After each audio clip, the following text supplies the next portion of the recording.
Hustle hard, hustle every single day. I'll be making moves till I'm buried in my grave.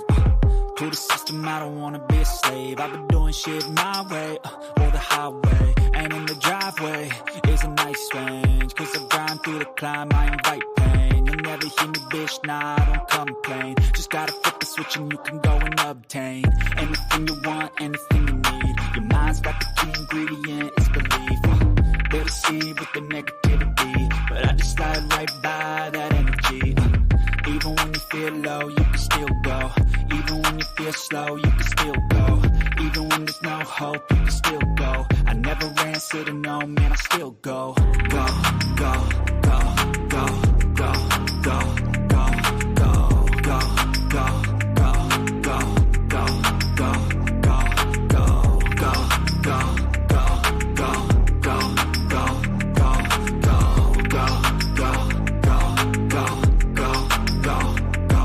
go. You got a mind, but even that could change. You could flip the gray matter like some batter in your brain. That's why they say, fake it till you make it A. And if you play that game, then you just might make a change. Rearrange all the bad to okay. Take the worst thoughts saying, turn them to a game. Take the best thoughts saying, put them on display. On repeat in your brain till you're feeling no more pain. Never slow yourself down, you can do some more. Push past all the pain and you'll find a door. Open it up and finally explore everything that you thought you could never do before. And even when you feel low, you can still go. Even when you feel slow, you can still go. Even when there's no hope, you can still go. I never answer to no, man, I still go. Go, go, go, go, go, go, go, go, go, go, go, go, go, go, go, go. Even when you feel low, you can still go. Even when you feel slow, you can still go. Even when there's no hope, you can still go. I never answer to no, man, I still go.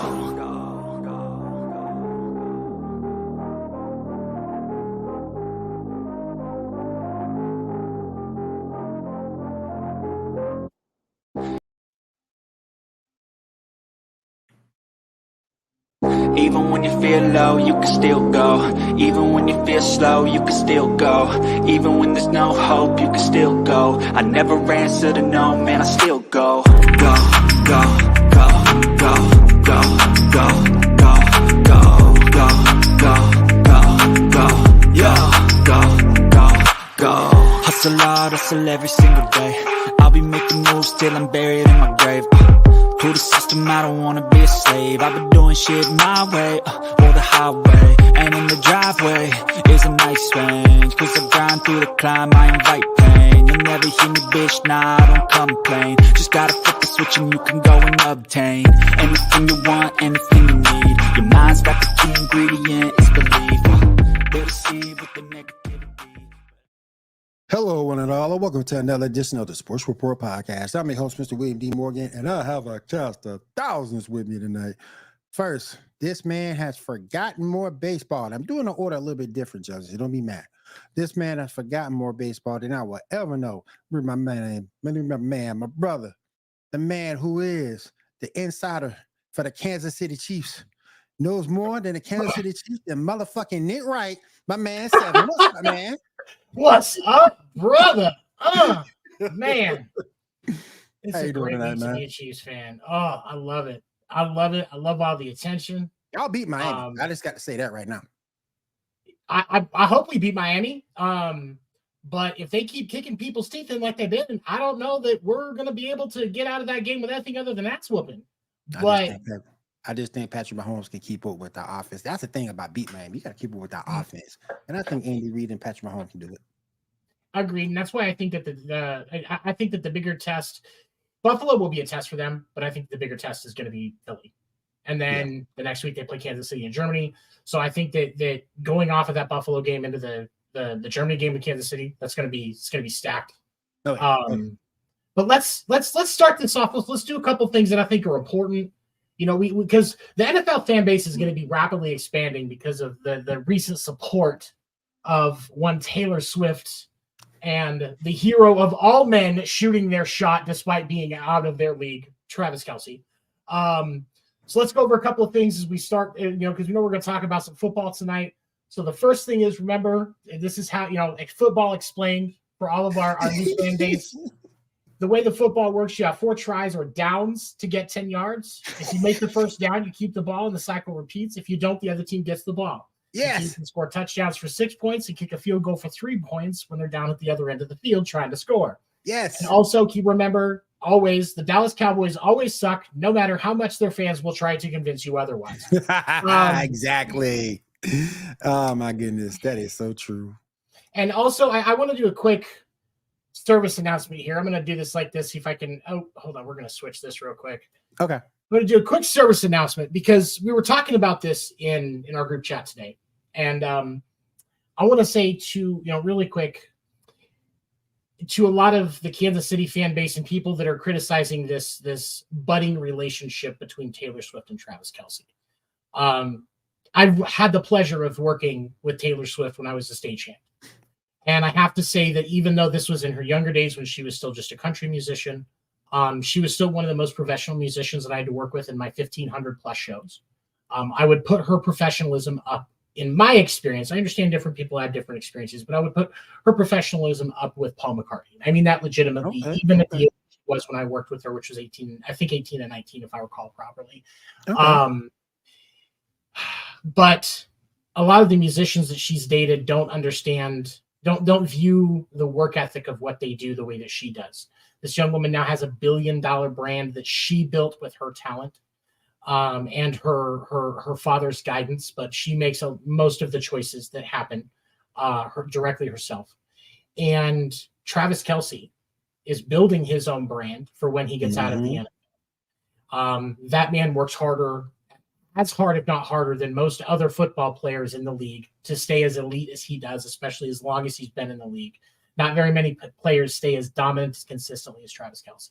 That work ethic is going to be a thing of mutual respect for both of them because they both understand that the decisions that they make impact thousands of jobs, hundreds for people that work with and around Taylor, and thousands with the Chiefs organization. That's a multi-billion-dollar organization that Travis understands his actions can have an impact on. So let's make sure that these are two smart individuals. This could, down the road, maybe it has the potential of being as much of a power couple rating financially as what you see out of Beyonce and Jay-Z, with the exception of one of them doesn't look like Black Shrek. But we need to be respectful and supportive. Let's let these people be human and experience their relationship and not be dicks about it. Yes. I think it's important to consider. Don't be dicks about it, people. We don't need to be dicks about it. We need to be respectful to these individuals as this goes on because this has potential to be a very positive thing for both of them. And I think it's great. And you brought up something interesting, how hard he works. I think Kittle is right up there with him. I think. Oh, absolutely. Yeah. And that's what I'm not saying he's the hardest in the league or anything like that. I'm just saying he is up there. He puts his work in. Oh, and he's even admitted himself that he didn't take things seriously, and his brother got him onto that path, and that's why he is where he is today. So I think we need to be respectful of this and not be dicks about it because these are two great individuals that deserve to be able to find happiness if they can. And let's see what happens. You never know. Yeah. You never know. All right, let me go ahead and bring in this very happy individual that his Houston Texans got a win. And I bet you up there still eating his daughter's cereal and pudding and pancakes and everything else she got.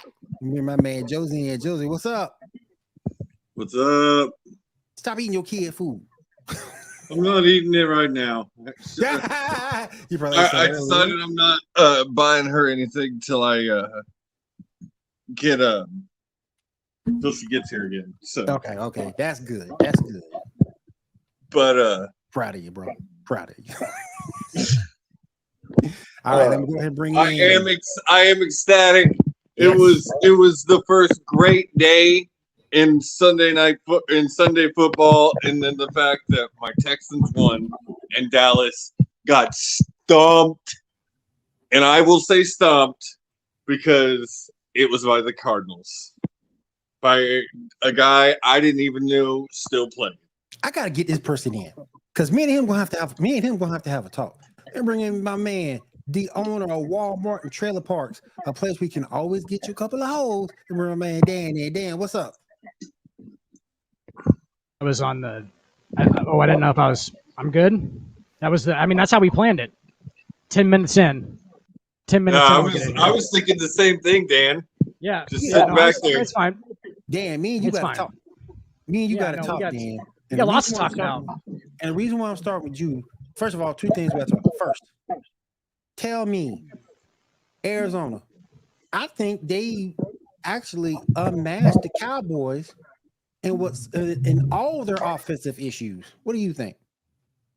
I think Arizona's a good team. I think fucking Josh Dobbs is a legitimate fill-in quarterback. He could be this year's Geno Smith, 100%. Career backup, right? Always had talent, and he steps in for a guy who's 5'7" and literally plays cherry bomb with the ball almost every time he throws it down the field. Just plays whoever's up for grabs, throwing in lanes and shit. Josh Dobbs is a talented guy.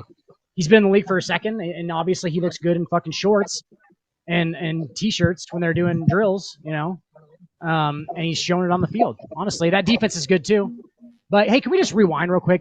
You guys caught me off guard, Will, with the question, because Taylor Swift is a legitimate fucking musical artist. Yes, okay? Her last 2 albums have been produced by a guy named Justin Vernon, who happens to be the frontman of Bon Iver or Bon Iver, which is the fucking one of the top class musical acts in the world right now. Justin Vernon is one of the most talented musicians in the world. And he wants her to be in his songs all the time because she's a fucking freak musically. And that's always where it started. There's been nothing else. She was always that fucking good at music, dude. And all of my friends who actually know way more about music than me love Taylor Swift. They're like, this bitch is talented. All the time. She's just super talented. And Legitimately. Travis Kelce. Yes. He put his work in or whatever. But I also happened to see a Marcus Words show in the Ozarks. You remember that one? That Facebook video? Yeah. Mm-hmm. Okay, so Marcus Words, and it looks like somebody's accountant comes onto the stage.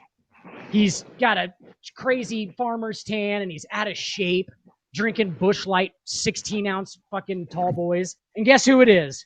It's old Travis Kelce in the offseason at the Ozarks, just getting hammered. What he does every offseason. Just for real, a lot of what Travis Kelce has done. What is going on over there? What is going on? No, but a lot of what Travis Kelce has done is attributed to Patty Mahomes, his quarterback. If Travis Kelce doesn't have Patrick Mahomes, he is Pat Freiermuth. He is Pat. I don't know about all that now. No, because Kelce put up numbers with Alex Smith before Pat took over. Yeah. Bro, I don't know about all that. That's kind of unfair. I don't agree with that. And that's a disrespect to Pat. And that's a disrespect to Pat Freiermuth. He balled last night. He's TJ. Dude, Pat Freiermuth is good, bro. Pat Freiermuth is one of the top 6 tight ends in the NFL. Yeah, I'm not bagging with that comparison. TJ Hawkinson, that's who Travis Kelce is. A less chiseled TJ Hawkinson. More Busch Light TJ Hawkinson is who Travis Kelce is. Well, no, he doesn't have Patrick Mahomes. Y'all see how big TJ is? That dude is huge. He's huge. He's juicing like a motherfucker. Hawkinson? Yeah, I think I've seen him a couple times. He's juicing because he's white and he has to. But and he knows it. Oh my god. On the Taylor Swift Travis Kelce thing, I actually agree with what both of y'all said. I think this is a really, even if it's not truly, it's good for both of them. This is good for it's good. You was waiting for the second that he leaves his brother, and then he gonna go put the moves on. You ain't fooling nobody. What? You ain't fooling I wouldn't hit on him. I wouldn't hit on Jason because he is a happily married man, and his wife in her New Heights interview threatened anybody who comes after her man. And I'm scared of that woman. Hilariously, she thinks she has to defend Jason Kelce. That's the hilarious part about that whole thing. Yeah, I got you. I'm gonna fight you if you come. Like anybody's just come up to Jason Kelce, like, hey, what's up, yo? Grabbing his ass and shit. That dude will fucking kill you with his bare hands. Yeah, He will kill you with his bare hands. I would die happy. I would die happy. I don't know how. I just don't know how you hurt him. That's the thing. Like, if you got in a fight with Jason Kelsey, like, it's not about how bad he's gonna be able to hurt you, like, physically. It's about how do you hurt him. Like, what do you hit him with? You're gonna have to be picking up weapons and shit. Like, there's no way that you're just gonna be like throwing fists at him and expect that to work. Like, it's not even gonna get through his fucking outer muscle. You're gonna have to fight him like Craig. You're gonna have to fight him like Craig fought Debo and just do it dirty. Yes, absolutely. I'm picking up pipes, breaking fucking beer bottles and shit, dude. Brick to the face, trash can to the head. I find a hypodermic needle, just start stabbing at him. Everything I ain't got to pay for. Jason Kelsey is big dude. Like, but I would honestly, like, legitimately, because, like, I would be more scared of his wife than him because she's tiny, which means she actually learned how to. Exactly. She actually is going to have to use weapons, which she will definitely resort to, and that's the scary part. Like, you know what I'm saying? Like, at least with Jason, you're just going to get the shit beat out of you like in a normal fight. Like, exactly. His wife would probably like do some crazy mind tricks on you and fucking leave you in voodoo for like 4 years. Have a fucking little doll with fucking pins in it and shit. Like, that's the kind of stuff that fucking women do. But let's also remember, like, the easiest way to get the weaknesses of Jason Kelsey would be to befriend Travis Kelsey, because Travis Kelsey spent their entire like they talked about it on New Heights multiple times. Travis Kelsey spent his entire childhood getting his ass kicked by Jason. If someone doesn't know his weaknesses, it's fucking Travis. Yes. Yeah. I mean, I'm just saying. True. I like it. True. All right, let's get into some of these games. Another thing I wanted to get with you, Dan. we talked about Justin Fields, and I tried my best to defend him. You just can't defend the man no more. You can't. He looked terrible. He looked terrible yesterday. Well, he's a college quarterback right now. Still, he's like a 6th-year college quarterback right now, in an Ohio State system where he thinks that this RPO shit is just going to be like, oh, we run 4 plays and they all work because our guys are all better than the other guys all the time. That's not the NFL, but that's literally like, you have to have every fucking edge that you can get in this league. And it is fucking ridiculous. And Justin Fields is a college quarterback right now who is playing behind a pretty much terrible offense, pretty much terrible kind of team as a whole. Their defense looked porous. It was that's embarrassing. Yep.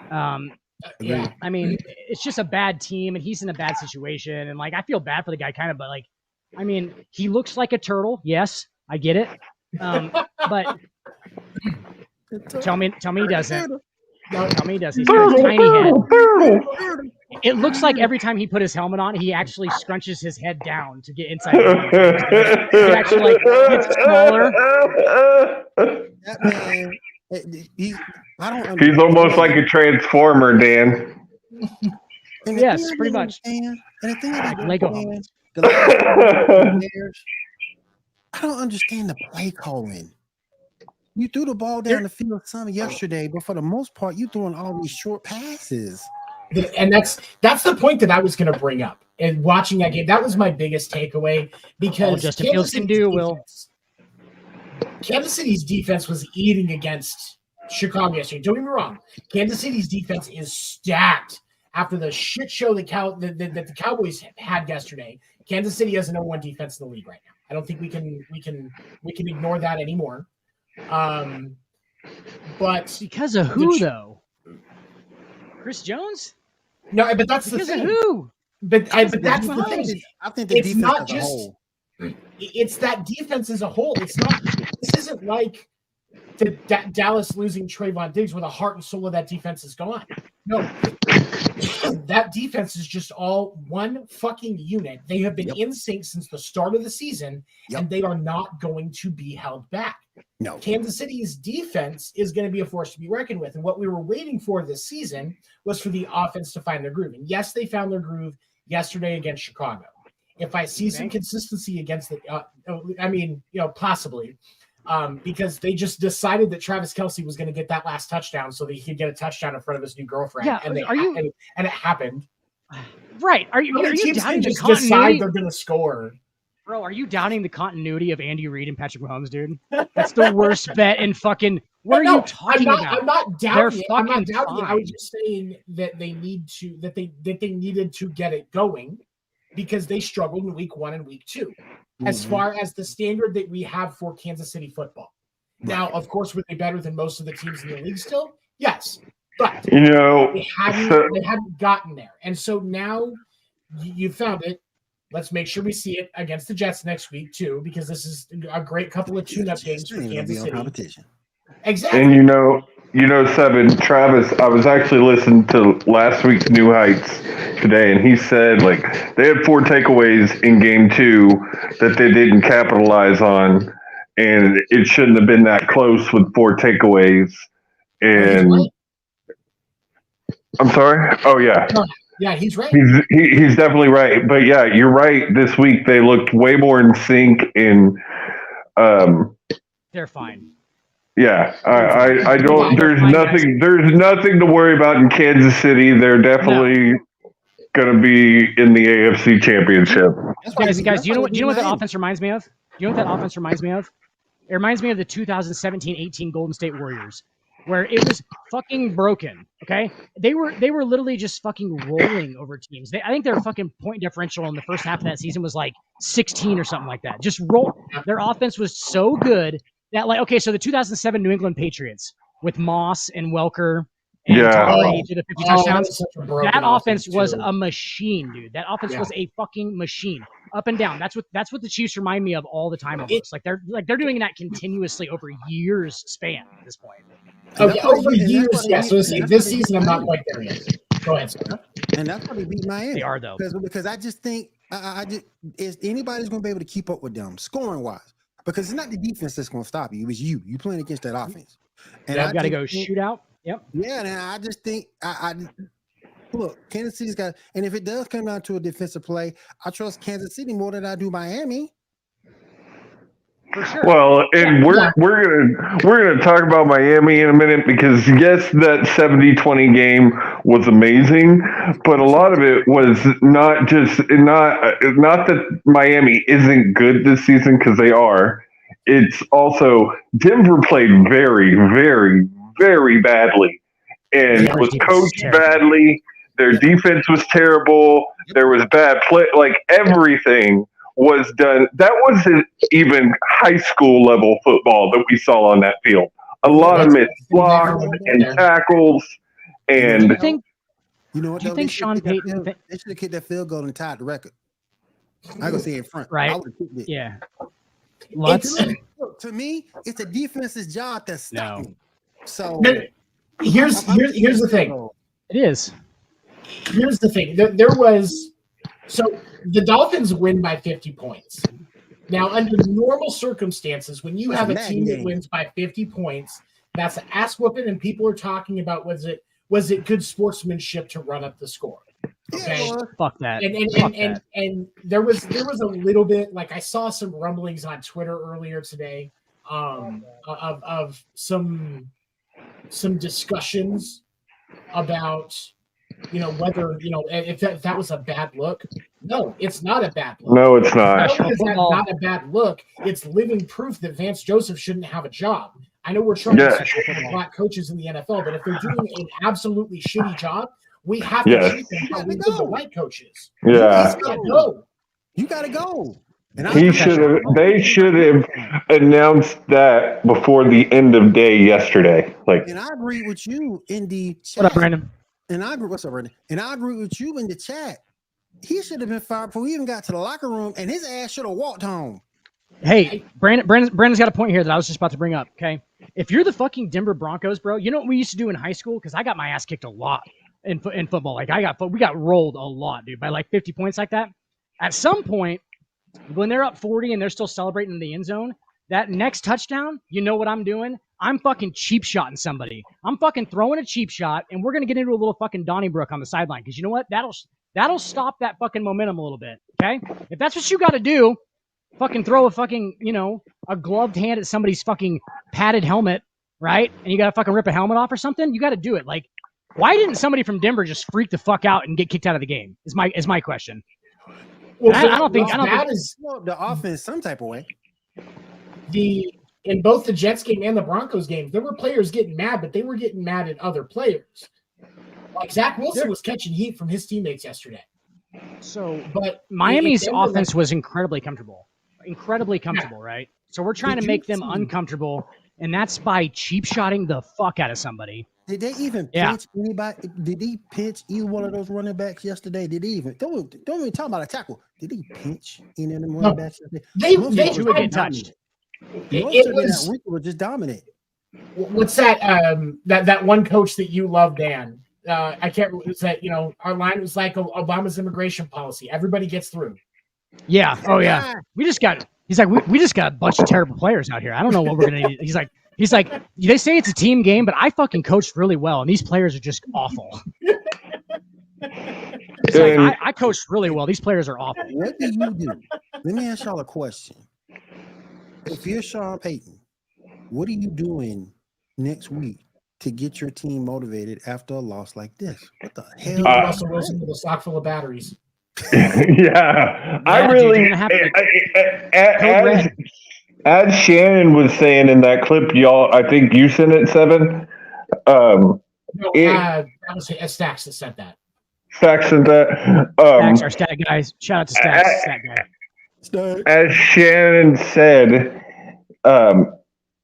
there's not a whole lot he can do because that money is going to Russell.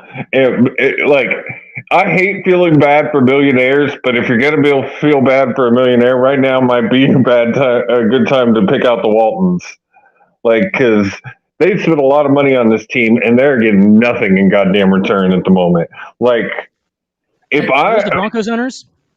Yes. Yeah, the new owners. Oh, I didn't know. Yeah. The owners of Sean Elway owned everything of the Denver Broncos. He doesn't own everything. He's not involved at all anymore. Counter of Walmart. Yeah. But no, don't feel bad for them. They got their money off of exploiting workers at Walmart with underpaid wages. That's a good point. And Walmart is evil. Don't make me start talking about David Glass again, guys. I don't want to do it, but I'll fucking do it. All right. Yeah. David Glass is a fucking monster. Those owners. Fuck them. But I do want to switch games for a second because this is another reason why Josie is so happy today. This is another reason. Arizona defeated the Dallas Cowboys yesterday, 28-16. Now, baby, Josh Dobbs, baby, celebration. But really though, the thing that shocks me, it's a damn shame that they took the Arizona Cardinals to make people see Dallas's deficiency is on offense. Particularly Dak Prescott. Well,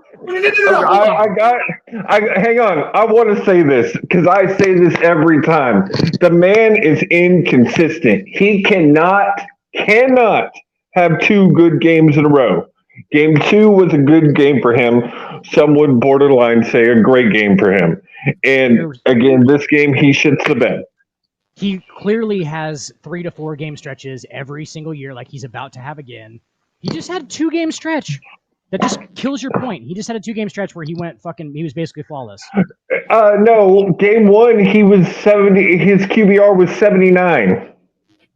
That's not bad. That's okay. Especially like for Dak, normal. that's pretty good.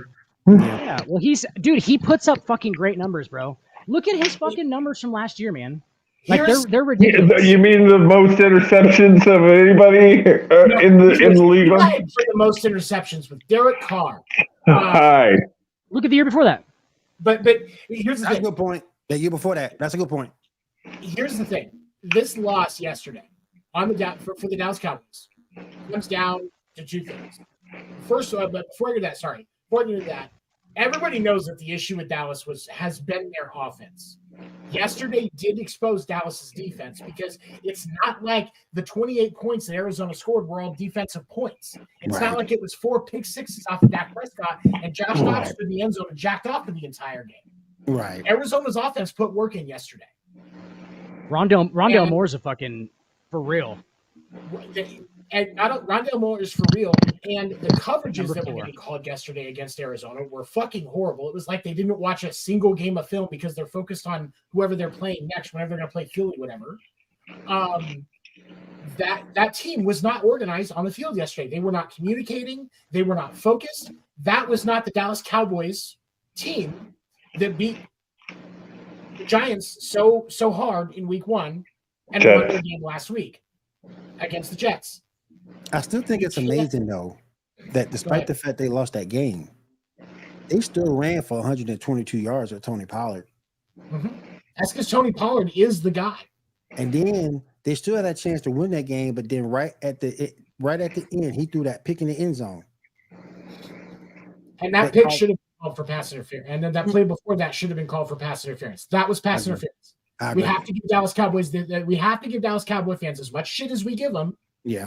You also have to concede that was fucking pass interference. Yeah. Wait, you guys actually watch Cowboys games? I watch them just to root for the other team. Damn. I live in Arizona, so I was forced to watch the Cowboys game yesterday. They're actually kind of boring. Like it is a tradition in my household, and it has been since I was a kid, that a day that the Texans win and the Cowboys lose, that's a great day. That's blind hate, Josie. That's what Texas is all about. Only when it comes in my case, only when it comes to the Cowboys. Hey, somebody look up the Thanksgiving Day game. Is Dallas playing Thanksgiving? Yeah, Dallas plays every Thanksgiving.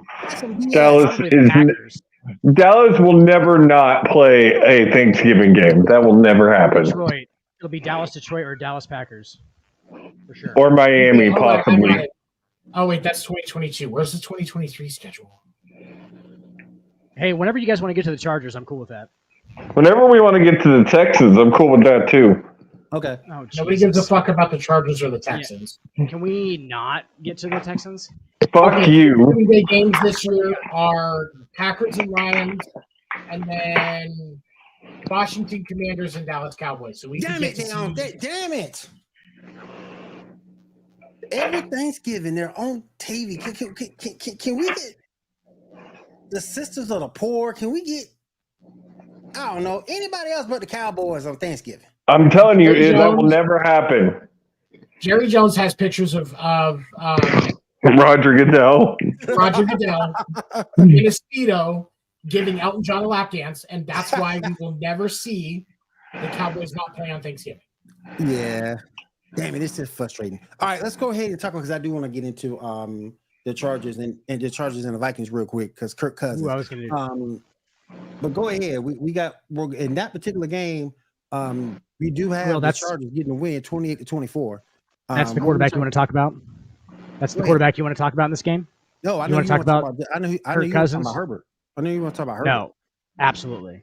Yeah, dude, this guy. If you guys watched that game, I don't know, probably not a whole ton of people. I watched bits and pieces of it. Yeah. That dude, like I've said from the beginning, just throws fucking dimes all day.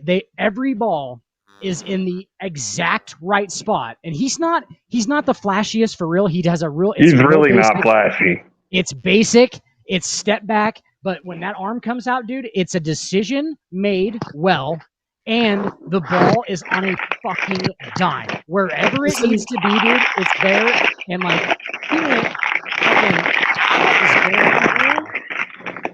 Josie, what is that? Yeah, see, that's what? Look at that. Mute it and it stops. Nothing. But that's my point. That's my only issue with the Chargers, because they have to play like that, because that defense can't stop a cold. Yes. Oh, yeah, and here's. Yeah. Well, okay, and first of all, listen to these numbers that Justin Herbert put up yesterday, because this is stupid. 40 for 47. 40 completions for 47 attempts, 405 yards. That's an average of 8.6 yards per catch. That's just 3 touchdowns, yards no picks. He was only sacked, or no yards, like yards, like not per catch, per attempt. Sorry. And only one sack where he took a 9-yard loss. He had a QBR of 93.3 yesterday. Jesus, that is stupid. Dude. Stupid. Yep. Okay, so he's limited by the fact that he really doesn't go anywhere outside of like this very specific box of like Staley and him are so fucking in sync, dude. Like they just fucking hit me, baby. Sorry, like they're so in sync. They're so in sync, dude, that like it's just like these routes and everything's numbered and timed out perfectly. And like Keenan Allen is fucking bought in. Mike Williams, who got hurt yesterday, that's fucking it looked bad. That sucks. But Mike Williams, fuck. That guy's he's just a long athlete who gets fucking hit. He gets hit weird spots. And he goes over the middle, good for him, but he fucking needs to stop doing that. If I was his agent, I'd be like, Mike, god damn it. You ain't running any 6 routes, buddy. Nothing to fucking cross the middle. You run flies. That's what you do. You stay outside of the numbers. Stop doing that in between the tackles shit because Herbert's gonna put it on a dime on you and you're gonna fucking get hit hard. Like you're gonna make the catch and you're gonna get hit. And that's what happened yesterday. Somebody chased him down. And like, but yeah, they're just so fucking unsynced, dude. And they have like these weird, like these in between back guys like Deebo Samuel, like Josh Palmer is one of them. And they have Josh Palmer, and then a couple of guys who are just like these weird like in betweener guys who like they can like throw fucking reverses to and shit. They got a real and, like good, they got a real good rookie in Quentin Jackson. Yes. They're just very like they're very professional about like they go about it very monotonously. It's like it's very fucking systematic and like I love it because when it works, dude. I mean that offense is fucking good, dude. That offense is good. If they had Derwin James, one of my favorite players in the NFL, is the fucking highlight of that defense, and he is just out there playing middle linebacker as a safety. Is what's going on. That's not good, guys. That's not good. That means you're making tackles in the middle of the field 15 yards down the field. Like he's their middle linebacker essentially because everybody's catching everything in front of them, you know, and both sides. And it's just their linebacking course terrible. Like I hate to be that guy, but like there's the linebacking course terrible. Like they have good pass rushers, good DBs. That means people are just going to throw all day on them. They're just going to get it out of their hands and throw it right down the middle of the field. It's just weird. They just get fucking torched on defense. I don't know why. I don't know. It's pace thing too. Just like Mahomes can control the pace, you know? So Herbert should be doing that too sometimes. But go ahead. And let's remember, this was all happening yesterday without Austin Eckler. Yeah. Let's not forget that. And Keenan Allen had 215 yards yesterday off the 18 catches. That's fucking. Mike Williams, where he got hurt, had like 8 for 139 or something like that. He had 141 yards off of 7, 121 off of 7. And real quick to all my fantasy football owners out there, Joshua Kelly is trash. If this game doesn't prove that to you, and this matchup doesn't prove that to you, Austin Eckler's backup. Yeah, trash. Dude.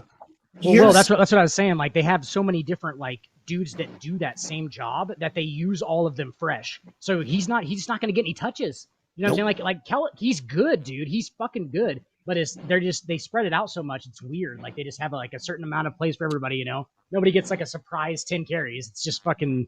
It's planned. You know. Real quick, I do want to say shout out to Kirk Cousins yesterday. He did ball, but he did throw a pick yesterday. 3 touchdowns, 367 yards, 32 of 50.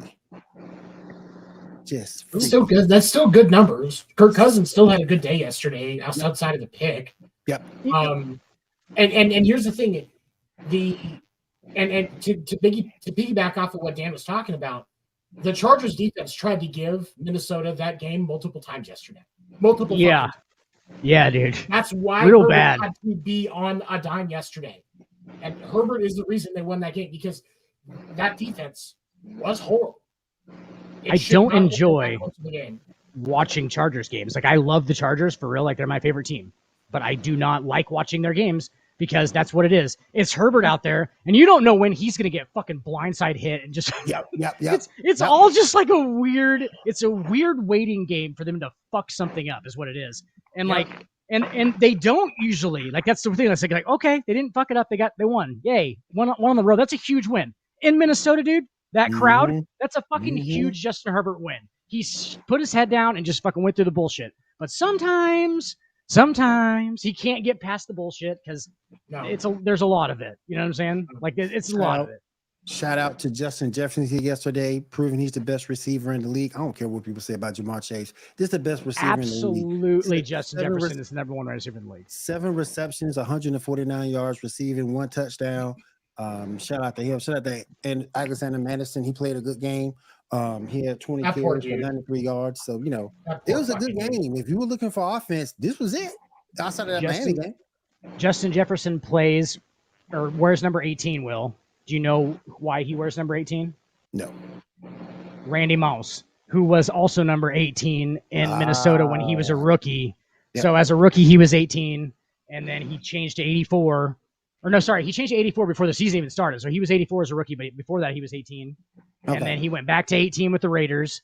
And yeah, that was like the cool number because like nobody was wearing fucking teen numbers at that point. They were all wearing 80s. Right.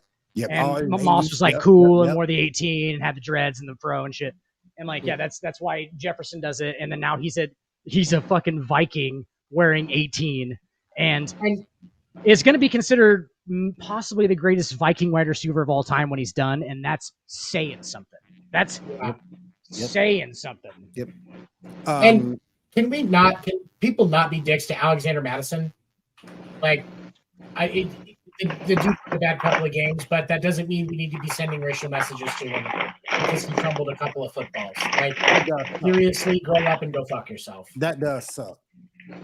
I felt so bad for that dude. That's just shitty. Athletes are people too, people. Come on. Yep. What the fuck? Yep. All right, Josie.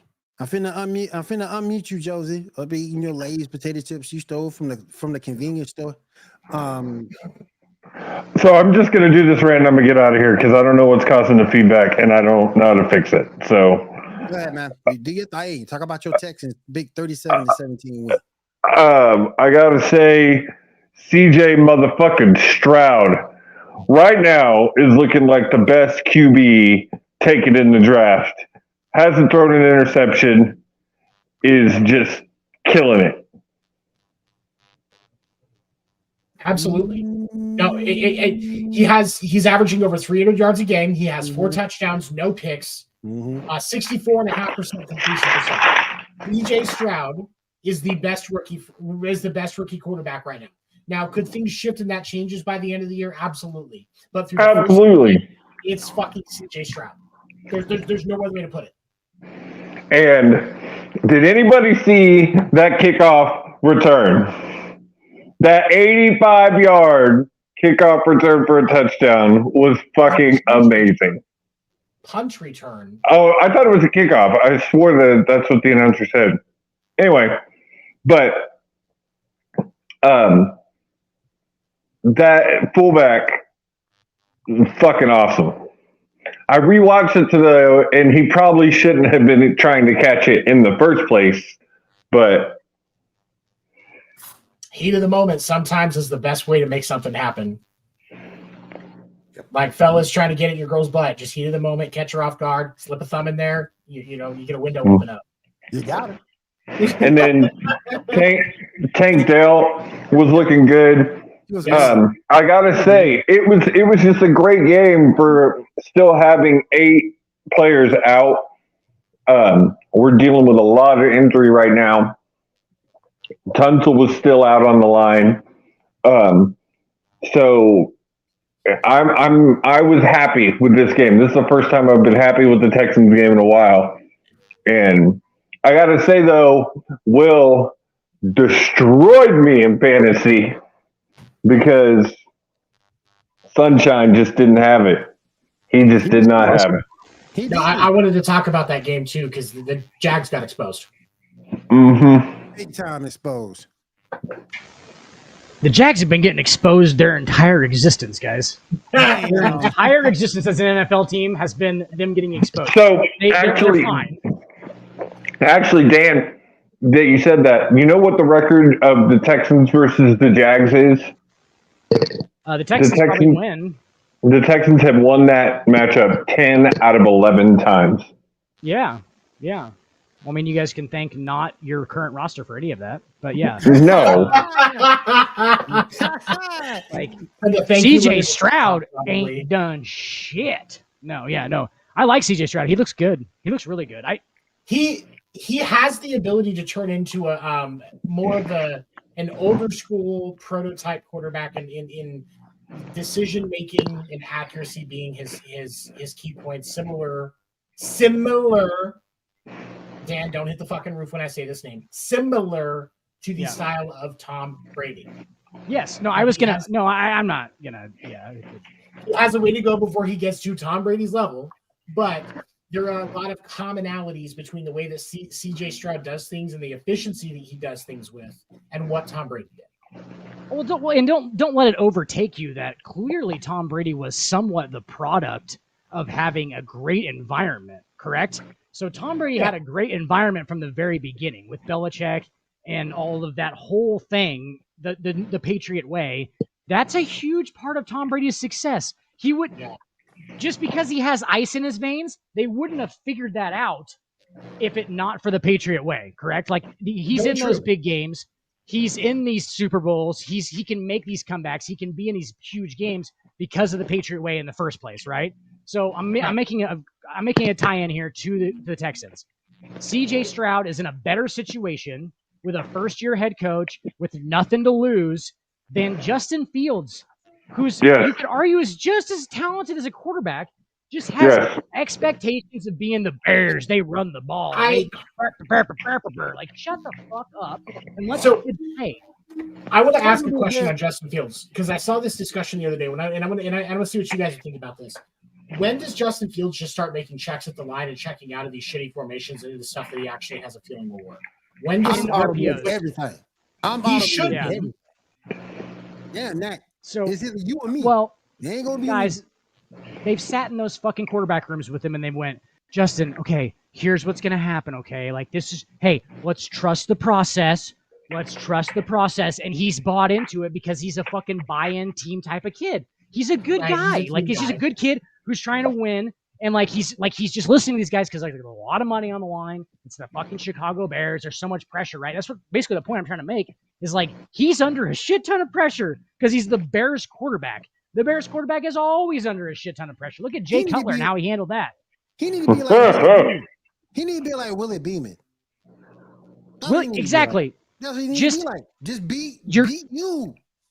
Your confidence needs to overrule that whole thing. It needs to literally your swag needs to be the thing where you go, hey, follow me, and I'm not gonna follow you. You know what I'm saying? I'm not following you guys. You guys are going to follow me because this is my skill set and this is what I'm going to do best. And I'm going to try and win. Exactly. Put up numbers. He needs to take control to an extent and put his foot down because what's going on right now in Chicago isn't working for Justin. He needs to think of his career or he's not going to get the opportunity to show it again. Plus, another thing that gets me, people learn different. All right, guys, I'm out. All right, man. Some people learn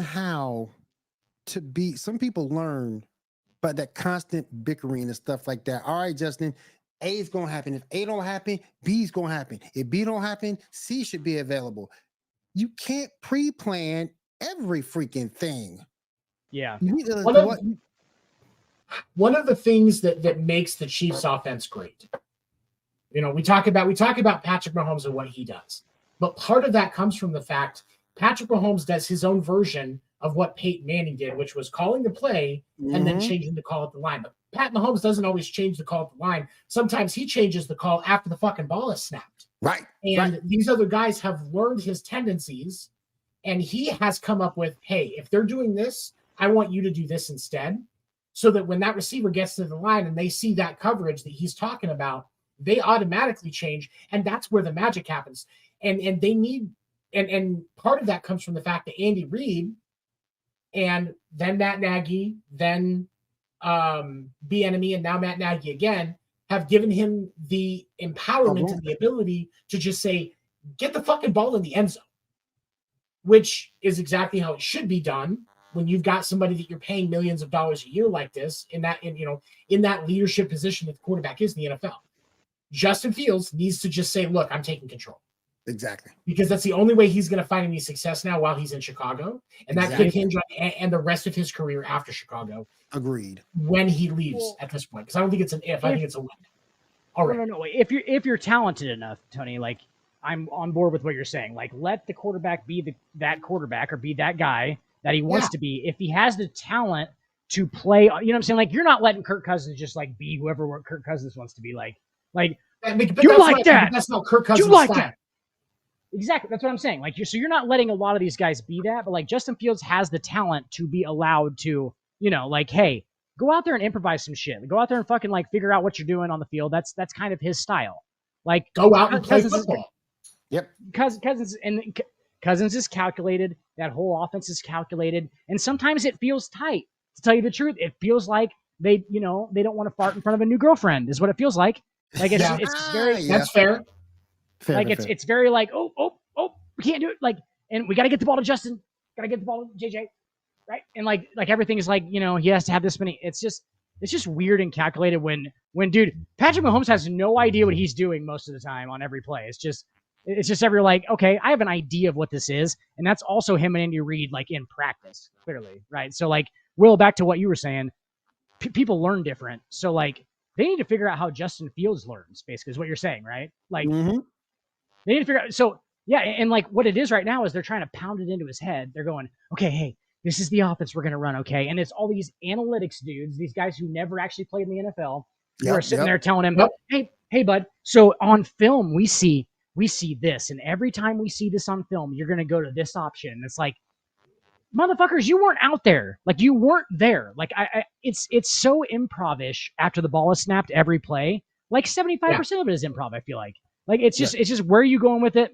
Like, and if that's like trying to be predetermined by the coaches and in practice and everything, it becomes a tight ass nightmare.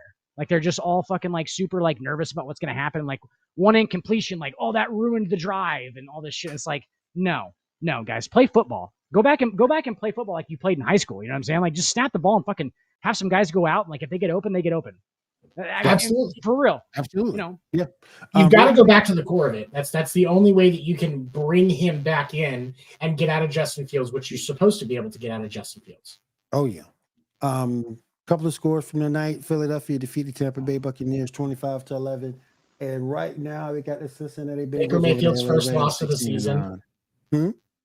Baker Mayfield's first loss of the season. Yeah, and one of many to come. Many to come. Bake had that flash, dude. That flash already happened. Bake's a flash in the pan type of guy. He gets that flash out. And we got Cincinnati over the Rams right now.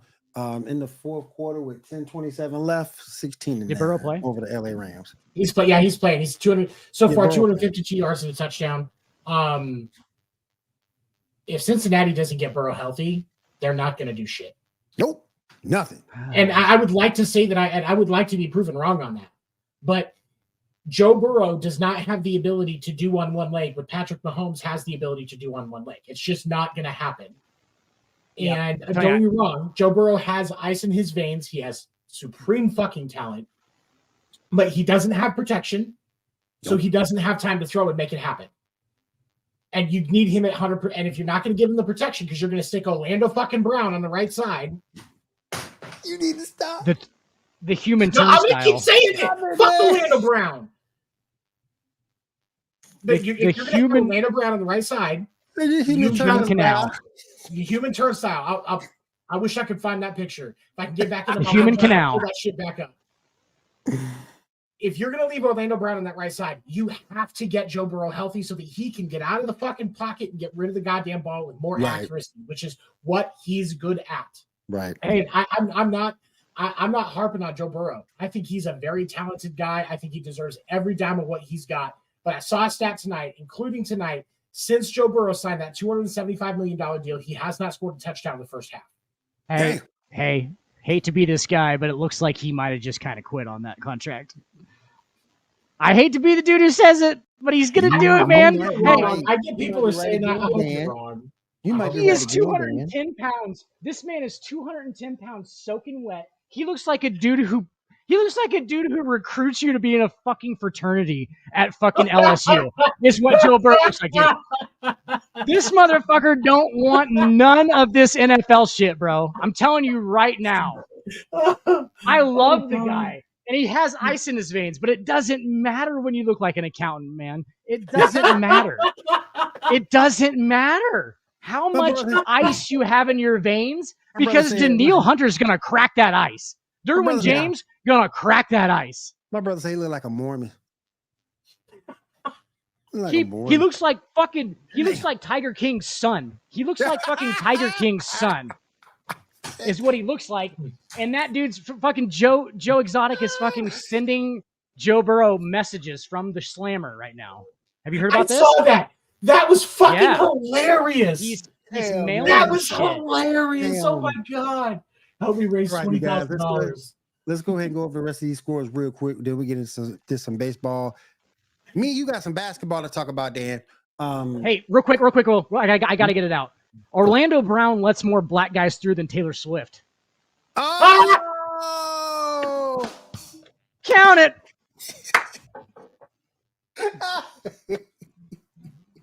They're going to get us off FCC. All right, go ahead. Man. All right, real quick. Hated my Swifties. We're still getting engagement. I'll take it.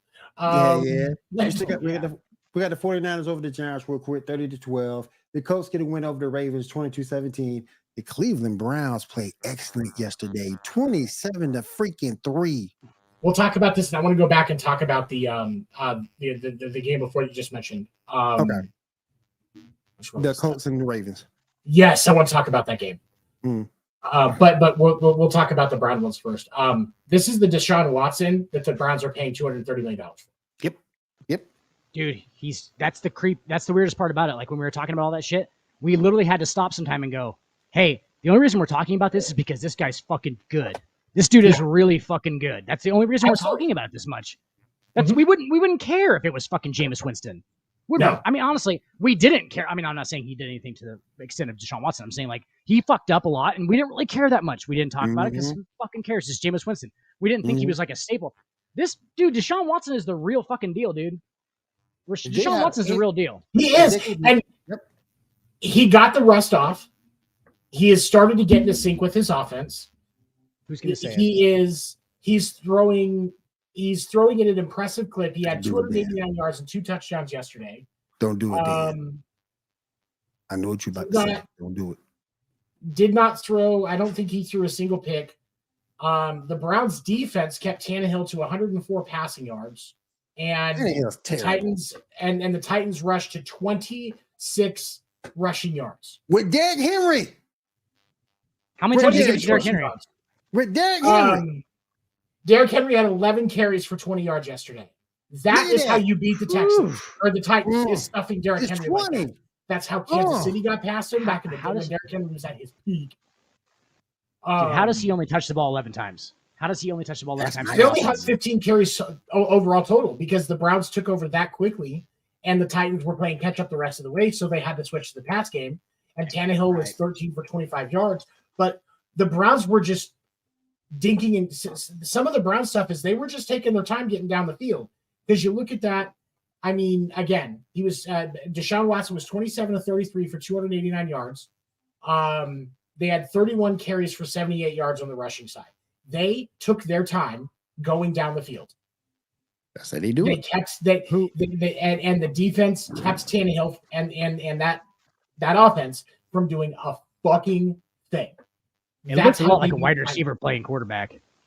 Titans offense looks a lot like a wide receiver playing quarterback. Oh, wait, it is? Yeah. Oh, okay, yeah. That's why it looks like that. Gotcha. Exactly. Gotcha. Sorry, I forgot this is fucking the SEC and we can just play fucking, a fucking wide receiver at quarterback and hope we win. Like, Mark what the Cooper fuck got is going 7 on? catches for 116 yards yesterday.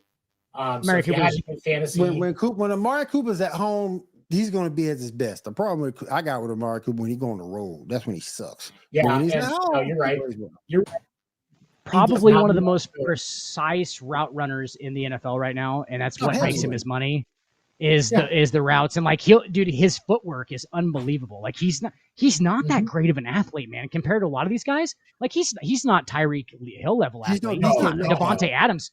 He's not a DK Metcalf. He's not a Devontae Adams level fucking talent. He just uses his fucking footwork really well, and that's a testament probably to Alabama. I would think. At the right time. Yeah. Probably his Alabama coaches and those guys, but like that's a lot of like young stuff. Just get into his head. Like he'll just show dudes like footwork where it's just like it makes you look like you're taking an extra step. Just the way that he fucking sticks his feet, right? And like he's very precise. There's almost a basketball edge to the way that he runs routes and the way that he moves across the field.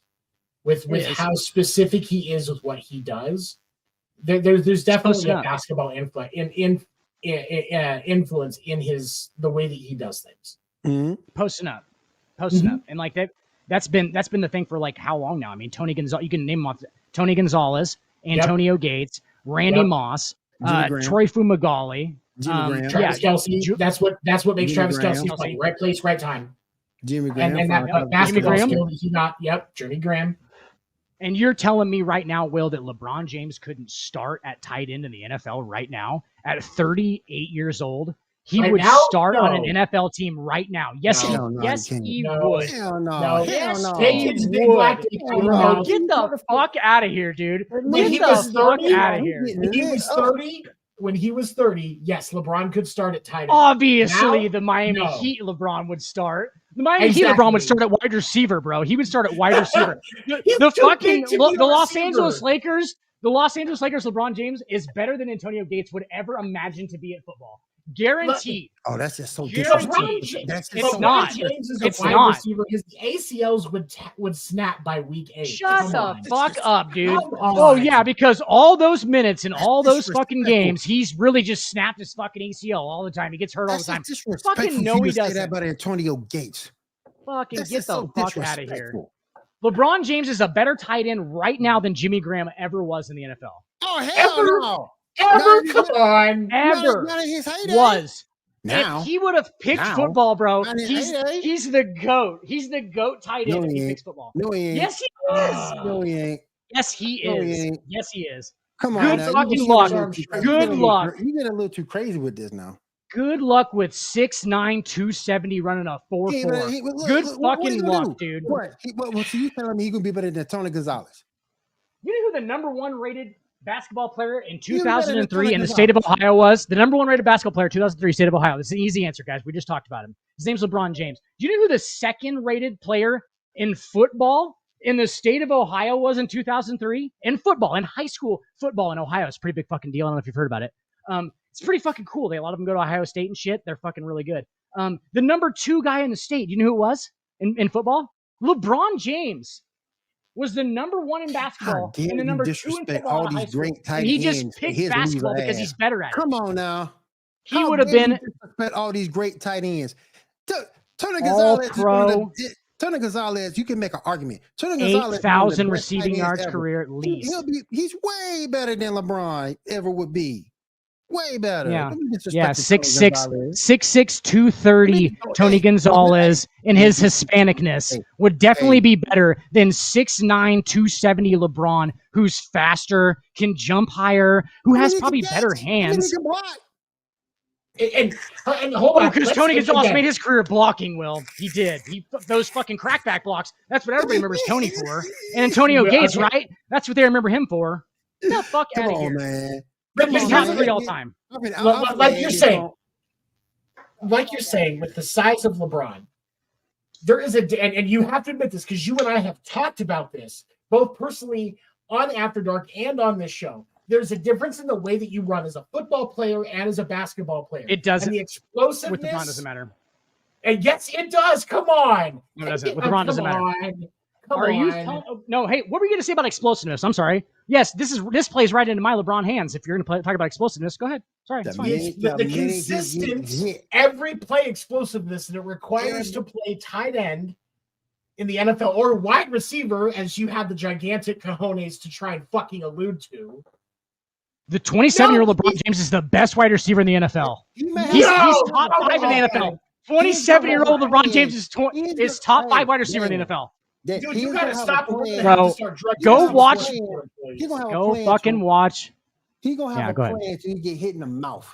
Do you know how many free safeties go on his ass? They bro on him. NBA players tee off on LeBron James all the time. I would venture to say that in an NBA game when LeBron James was 27 years old, he takes more contact than Travis Kelce took yesterday. Let me ask you a question. You really think as much as that man flopped, as much as he flopped, he flops because he's so strong, Will. He flops because he actually can't get fouled hard enough to make him look like he gets fouled. Can you imagine? That's what all this is about. Can you imagine Troy Polamalu just cracking back on LeBron? Wouldn't even fucking phase him. Troy Polamalu is 5'10", 200 pounds, Will. Do you think that he's just going to come up and like, oh, it's just going to be a blindside? Fucking LeBron's going to be like, oh my God, and go fucking. No, he's not. He's not, dude. He's not. He weighs 270 pounds. He's strong as fuck. You disrespect Troy Polamalu. Strong as fuck, dude. He got the best hair ever in the NFL. He got the best commercial with the Head and Shoulders. You gonna do that? You gonna do that to my man Troy Polamalu? Yeah, no. We get it. He's from Fiji. We get it. All right. Or wherever the fuck Troy Polamalu is from. It doesn't matter. No, he's from. I think he's Pacific Islander. Yeah. I don't know. Yeah. Which only encompasses like 1,200 islands that I could be talking about. So Pacific Islander could be Japanese technically. Well, India is a part of it. Indian people from India are technically Asian, so I don't think that these terms that we have are all. Well, yeah, we're not going to go there. How many Indian dudes play in the NFL? Is it 0? I think it's 0. Yeah, that's right. Yeah. There's 1.2 billion of them, and not one of them plays in the NFL. That's unbelievable. Is that the most unathletic race, dude? It's got to be, right? You're not rookie receiver from the Rams. I thought Puka wasn't. He might be Hawaiian. Never mind. I think he's. I know you're talking about. I think he's Hawaiian. Yeah, he's Hawaiian. Yeah. He's Pacific Islander, dude. That's an island in the Pacific, right? Yeah, bro, he's Pacific Islander. Hey, he could be Troy Polamalu's cousin for all we know. I mean, that Indonesia whole thing. It's not like obviously Japanese. Japan's kind of not like the Rock and Roman Range. Yes, exactly. Yes, Pacific Islander. The guys who bury pigs underneath the ground and roast them, and Dude, have tribal. Have you had? Yes, I have. It's fucking delicious, dude. Dude, in Hawaii, bro. In Hawaii, they buried this fucking huge this pig for like 36 hours or whatever, and just let it fucking like slow roast. Oh my God, unbelievable! But you shit like a donkey just for like. Oh my, it's fantastic. Real quick, Steph, you want to talk about the Colts and the Ravens? Go ahead. Right. So, let's talk about the Colts and the Ravens game, because I was kind of in and out on that game, partially because of the fact that Gardner Minshew was boring as shit. Was starting quarterback yesterday for the Colts. It is. He threw for a mind-blowing 227 yards. Was not due to a concussion. Yeah. We have Gardner Minshew yesterday beating Lamar Jackson. Gardner Minshew was 27 of 44 for 227 yards and one touchdown. Zach Moss, if you had him in fantasy yesterday, he had 30 carries for 122 yards. Lamar Jackson, 22 of 31 for 202 passing yards, also had 14 carries for 101 yards. So Lamar Jackson responsible for 303 yards.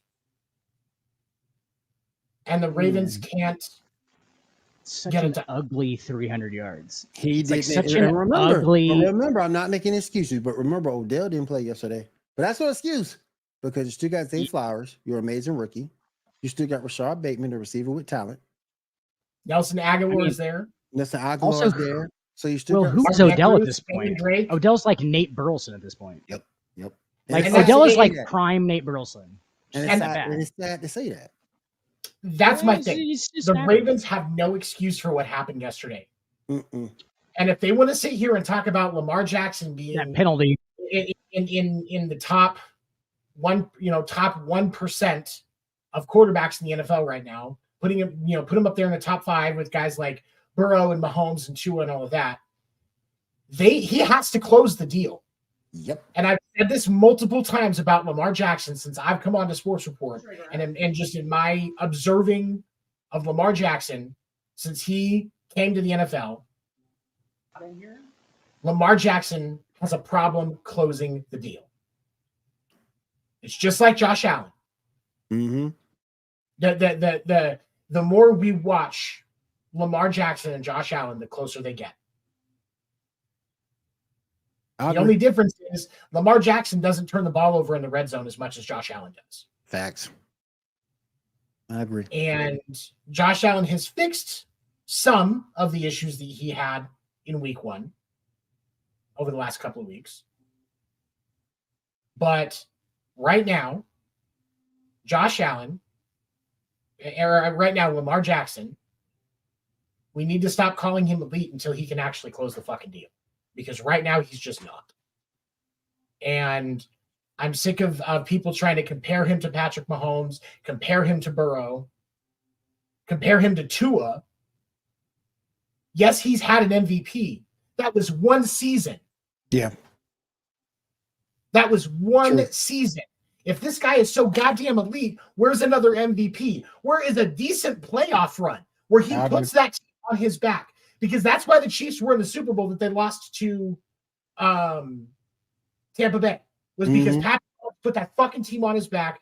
And despite the shitty line that Kansas City had, he got them into the fucking Super Bowl. Yeah. Joe Burrow got his team into the fucking Super Bowl despite all the issues that they had. Joe Burrow can close. Yep. Lamar Jackson can't close. And until he proves that he can, take him out of elite status. Because if you have him as an elite quarterback, you're fucking blind. I'm sorry, I've had it. All right. Let's go ahead and go into the rest of these scores real quick. Then we get into some baseball to get on out of here. I didn't realize how late it was. And they go over too long. The Detroit Lions defeat the Atlanta Falcons 20-6. The Packers defeat my Saints 18-17. Derek Carr put out the game. This is no excuse. I know Jameis Winston is terrible. He's knocking off some rust because he hasn't been playing forever. No. This was your defense's fault, bro. Your defense, yeah. The defense. This was Jameis Winston.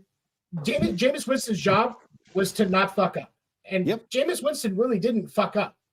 Your defense fucked up. I apologize, guys. I just had 2 police officers outside of my garage because my dog, who has a backyard to run around in, apparently just escaped. And he was just running around in the middle of the street. And there was literally 2 police officers trying to corral him in to get him out of the street. And I walked out there and he just ran up to me and I was like, this is my dog. I have no idea what's going on right now. I saw it on my cameras. I saw 2 cops out there just sitting in the street. And I was like, that looks like my fucking dog. That definitely looks like my fucking dog. And it was. So I'm glad you got it. Sorry. Apologies. I had to fucking take care of that shit. You good. I was like, sorry guys. I was like, it's mine. I was like, thanks. See ya. Yeah, but our defense played terrible in the second half yesterday. Let the Packers come back. Jordan Love played well, 259 yards passing, 1 rush TD, 1 pass TD, one pass TD, 1 interception. Derek Carr, before he went out, he was 13-18, 103 yards and a touchdown.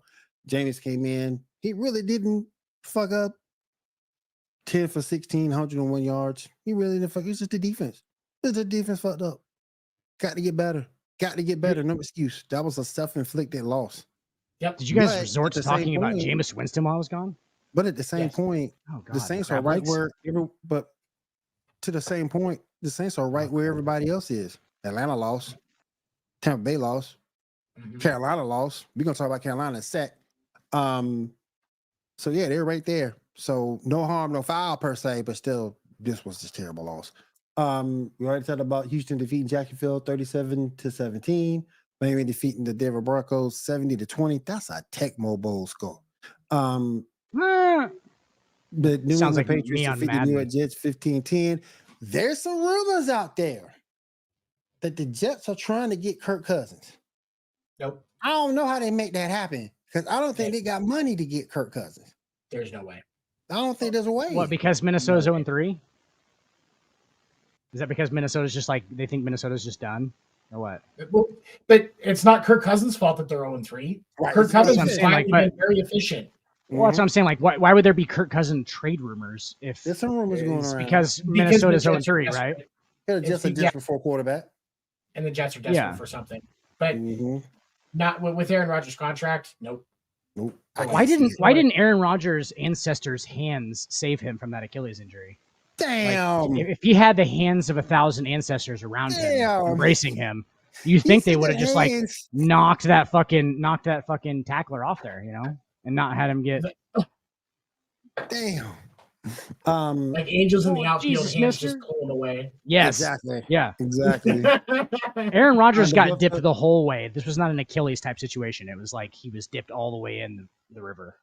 The Buffalo Bills get themselves back right. Defeated the Washington Commanders 37-3. Seattle Seahawks defeat the Carolina Panthers 37-27. I thought it was interesting yesterday that when Young wasn't out there and Andy Dalton was out there, they played a lot better than when they Because had they don't trust Young in Bryce there. Young yet. The offense doesn't trust Bryce Young. Nope. Andy Dalton is an experienced veteran that Yep. knows what he's doing. I guarantee you he knows the playbook better because he has more experience. Yep. And Guys. Bryce Young, and this goes back to what I've talked about. Rookie quarterback should not start. Rookie quarterback should not start. Rookie quarterback should not start. Bryce Young should not be fucking starting.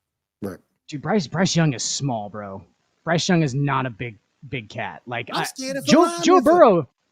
Joe Burrow is decently sized, and I think Joe Burrow don't want none of that fucking Danielle Hunter action. Man, So- I'm scared if a lineman falls on Young. What if a lineman fall on him? He might. Dude, that's not a good thing. Like you can't. That No. cannot be a fear of yours. Your fear should be: is he going to throw too many picks? Is he going to make bad decisions? It shouldn't be. Right.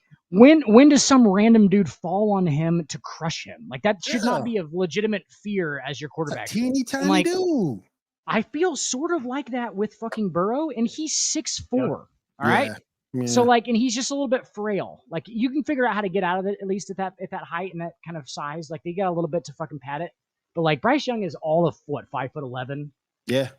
looking like Drew Brees out there basically. Like Any And- Drew Brees. Drew Brees just knew how to get away from the rush and stuff. Like Drew Brees just knew how to like not take hits. Yep. Like does Bryce Young know how to do that? We don't really know that yet, but he better fucking figure it out. He And better quick. figure it out.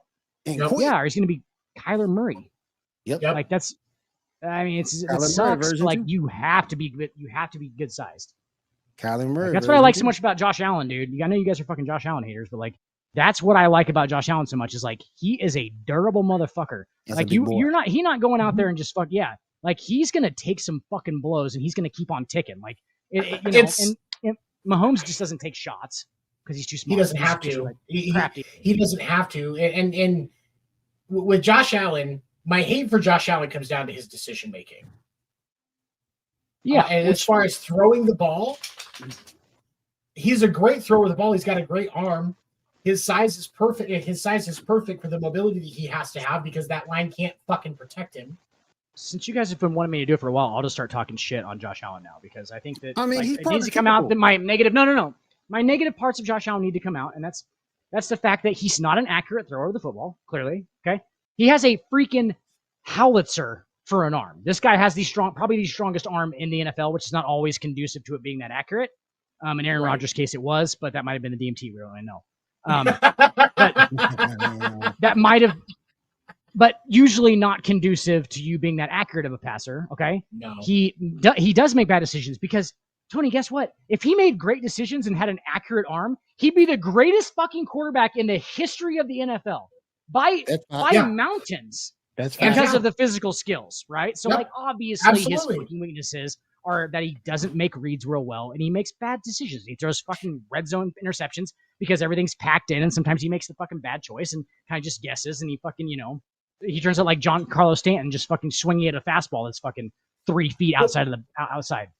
What's crazy is what frustrates me about Josh Allen's decision making is when it pops up. Because this isn't like what Dak did yesterday, where he threw a ball into triple coverage and it got intercepted.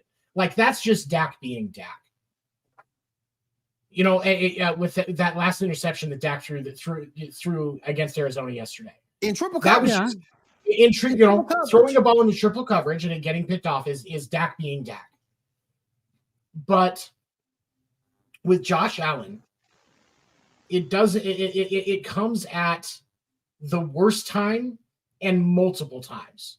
And that it's you very rarely see a game where Josh Allen just has, an accidental fumble because of a bad snap. And that's it. Or one pick.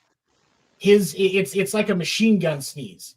It's just it starts and you can't stop it. And that's the problem with Josh Allen is because he's got a huge upside, but his liability is a fucking liability. And Do you know that's who my else had that with problem, Tony? Like, who else had that problem? Exact problem you're talking about.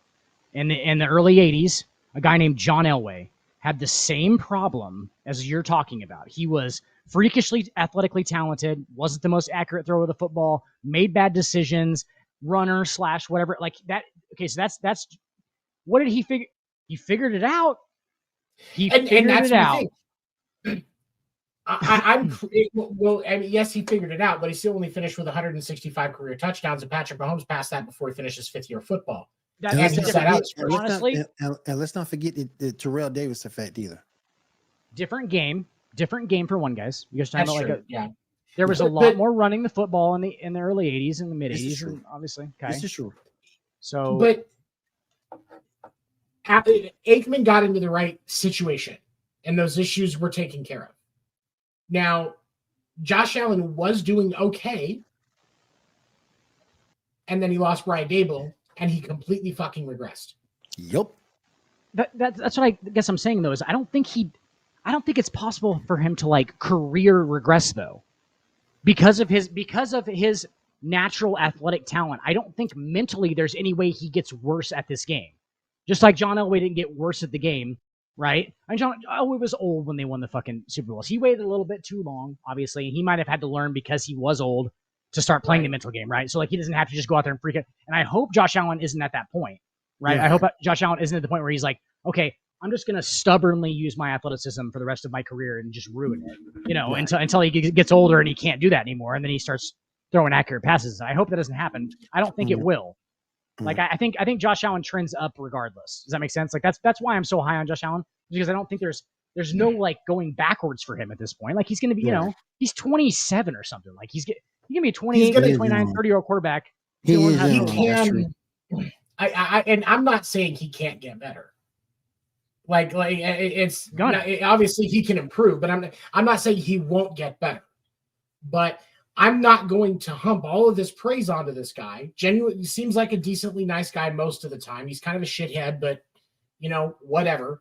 But he seems like a decently Thank God nice guy. I'm a country boy.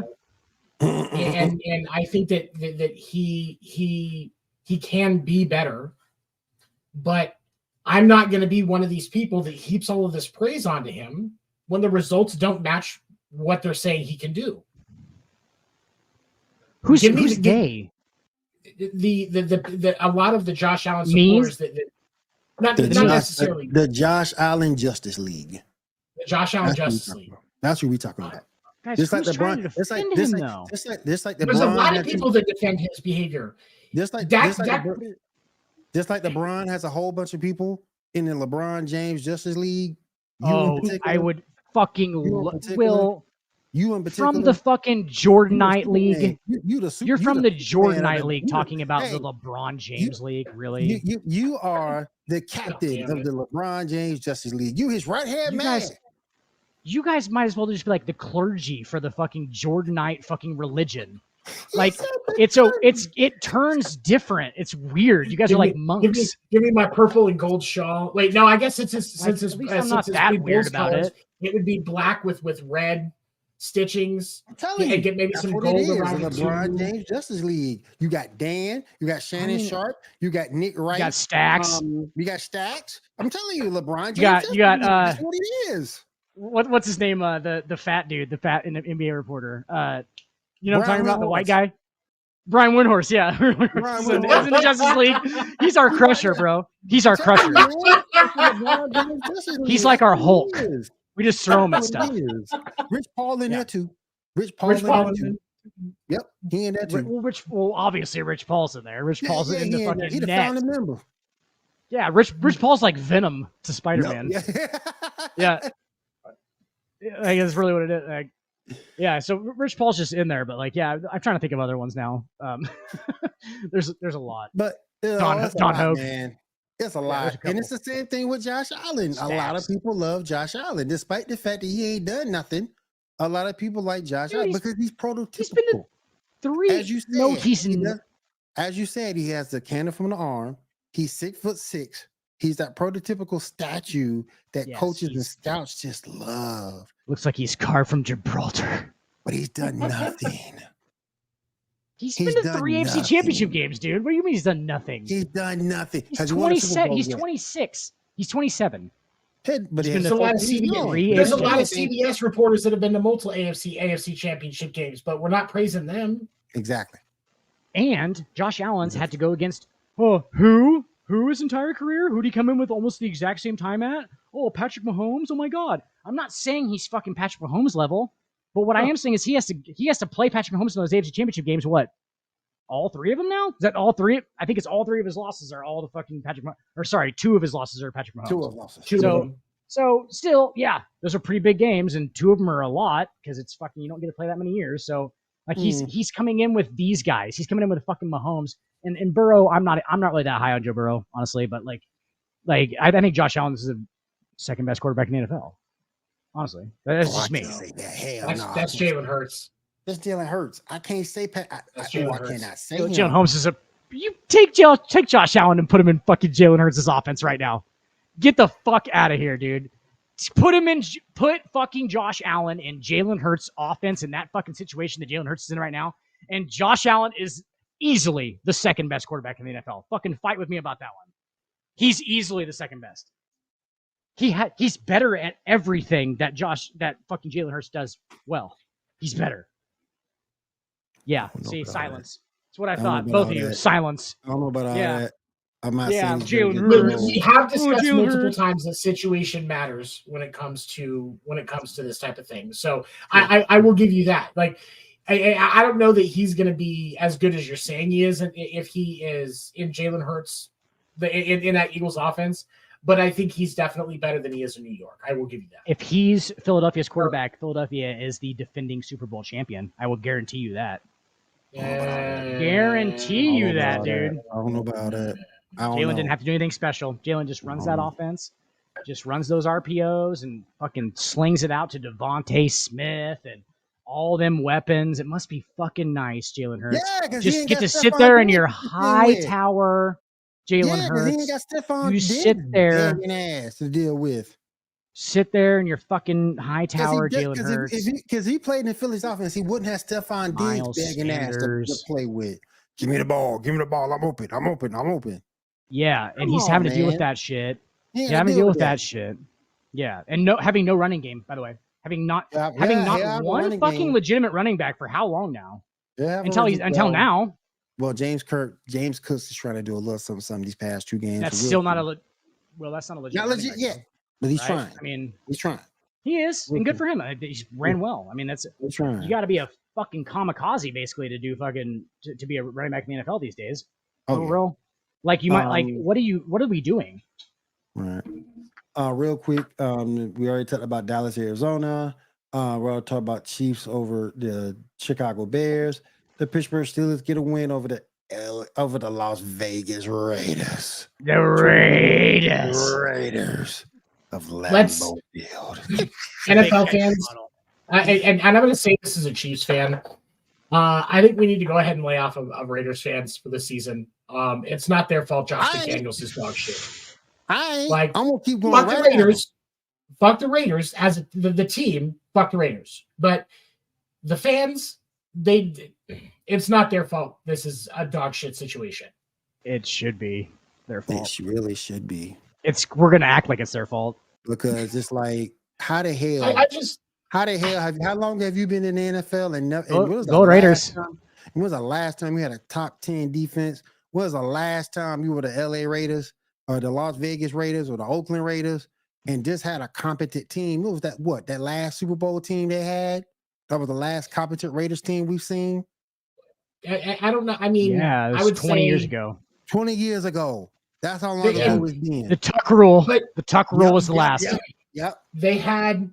But, I mean, they were making legitimate momentum towards building a team. When John Gruden was a coach of that team, we were starting to talk about them as a wild card and that they were at least in competition in the AFC West. And then John Gruden, all that, the hit job on John Gruden happened, and that entire thing crumbled. And then they do what the Raiders do. They downgraded a quarterback from fucking Derek Carr to Jimmy G. That was a fucking downgrade. Like, legitimate downgrade. Like, yeah, I mean, not looks wise. Let's be honest, because they're both like top of the line. Is like look the quarterback part. You know what I'm saying? Jimmy G said, "I get hoes. I lose games, but I get hoes." Oh yeah, he's just out there.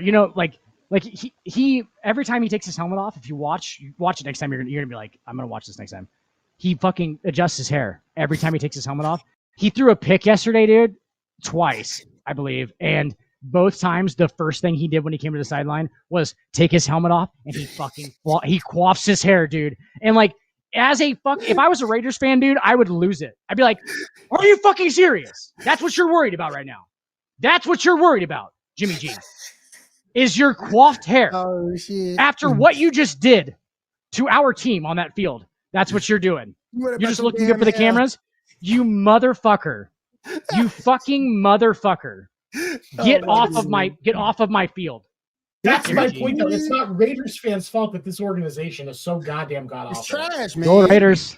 It's Davis Cameron needs to sell the fucking team. Yeah, I do want to say one thing real quick. You know, me and Seven, we always talk about this on First Generation Dad, about guys needing help, identifying the fact that they need help, and then they go get it. The Raiders, to me, they see the struggle that Chandler Jones is going through. And instead of helping him, trying to get back to where he was, you block him out the facility and put him on the non-injury list. Non-football injury list. Yeah, non-football injury so, list. That's Chandler terrible. Jones. This is Chandler Arthur Jones and John Jones's brother, by the way. Yes. Chandler Jones has been unhappy with his experience since he became a part of the Raiders organization. Imagine that. Which big fucking surprise. And he has been not happy about it in a very public and vocal way. The Raiders organization responded by locking him out of the facility. They sent people to his house in the middle of the night, and he had to come outside in his fucking underwear because they were worried about his mental health. And now he's on the non-football injury list. Here's the thing. That's going to help his mental health. I'm not going to say it's impossible to say that there are not some mental health issues going on with Chandler Jones. He just spent all that time in the fucking Arizona Cardinals organization. Mm-hmm. All of the problems there. That'll create him. Wouldn't blame him. And then he thinks he's going to a better situation, and he gets Josh McDaniels and the fucking Raiders. Yep. So I hope that if there are legitimate mental health issues that Chandler Jones has, that he is getting the help he needs. I'm not going to minimize the importance of that. That is super fucking important. Mental health. Very important. But the way that the Raiders have an organization has handled this problem is fucking god awful. Yep. It's absolutely horrible how they have handled this situation. Chandler Jones deserves better support from his organization. Chandler Jones deserves a better run organization than what the Vegas Raiders have provided him since he signed on. And even as a Chiefs fan, I support Chandler Jones 100% whenever he feels is best for him, because fuck that organization. Yep. That really is Arthur and John Jones's brother. There's three brothers. John Jones, one of the greatest UFC fighters of all time. Arthur played for the Patriots for a long time. I think he's retired now. He was the oldest. Played DM for the Patriots. So how about them bloodlines, huh? Somebody get in on those fucking genetics, dude. That's craziness. Yeah. Anyway, do you guys remember that part? Okay, so this is one of the most iconic roles of all time. Obviously, everybody remembers it. The Dark Knight, okay? This is the Joker. The very first scene you see him, one of my favorite fucking parts of all time, is he looks at the dude on the screen and he goes, I know the squealers when I see one. And he points at the guy on the screen. Replace Josh McDaniels' face on that fucking screen, and that is literally what I think about Josh Daniels. Like, I think that they can all tell. Like, they're just like, I know the kind of pussies when I see one. And that guy just is in this league because he mathematically figured out a bunch of shit about playing football. He's never actually done it before. Therefore, we don't respect him. And we're going to show that on the field subconsciously. We're going to buy into everything he says in his fucking meetings because he's going to be all convincing about it. But at the end of the day, they're going to look at fucking Josh McDaniels and go, this fucking dude couldn't fucking hold a candle to what we fucking do. He couldn't fucking even step in the same fucking, not within the lines. He's never been here. He never would have been here. His demeanor tells both of those things, that he couldn't have done it. And his size, obviously. He's a smaller guy. But, like, they just see it. They see right through it. He's a coordinator. He should be calling plays from a fucking booth over top mathematically. That's what he does. He's not a head coach. And they just wanted him to be a head coach so badly because of these schemes that he was running. And, like, That's all a bunch of other guys, man. That's fucking That- Tom Brady. His success, Belichick. the success he's had as an OC is because of the pieces that he had to play with and the pieces that supported him in his role. Yep. He is not Did a good job. He is a worse head coach. He did a good job as an OC. Great He is job. a worse head coach than Nathaniel Hackett. Mm-hmm. What's crazy is the Raiders would be in a better position with Nathaniel Hackett or Brandon fucking Staley as the head coach. Cliff than they Kingsbury. are, or even I wouldn't go that far. Awesome. No, I think Cliff Kingsbury is it. I think Cliff Kingsbury is it. All right, I'll give you that. Only because he played, bro. He was a good quarterback. Cliff Kingsbury was a good Texas Tech quarterback, good college quarterback, right?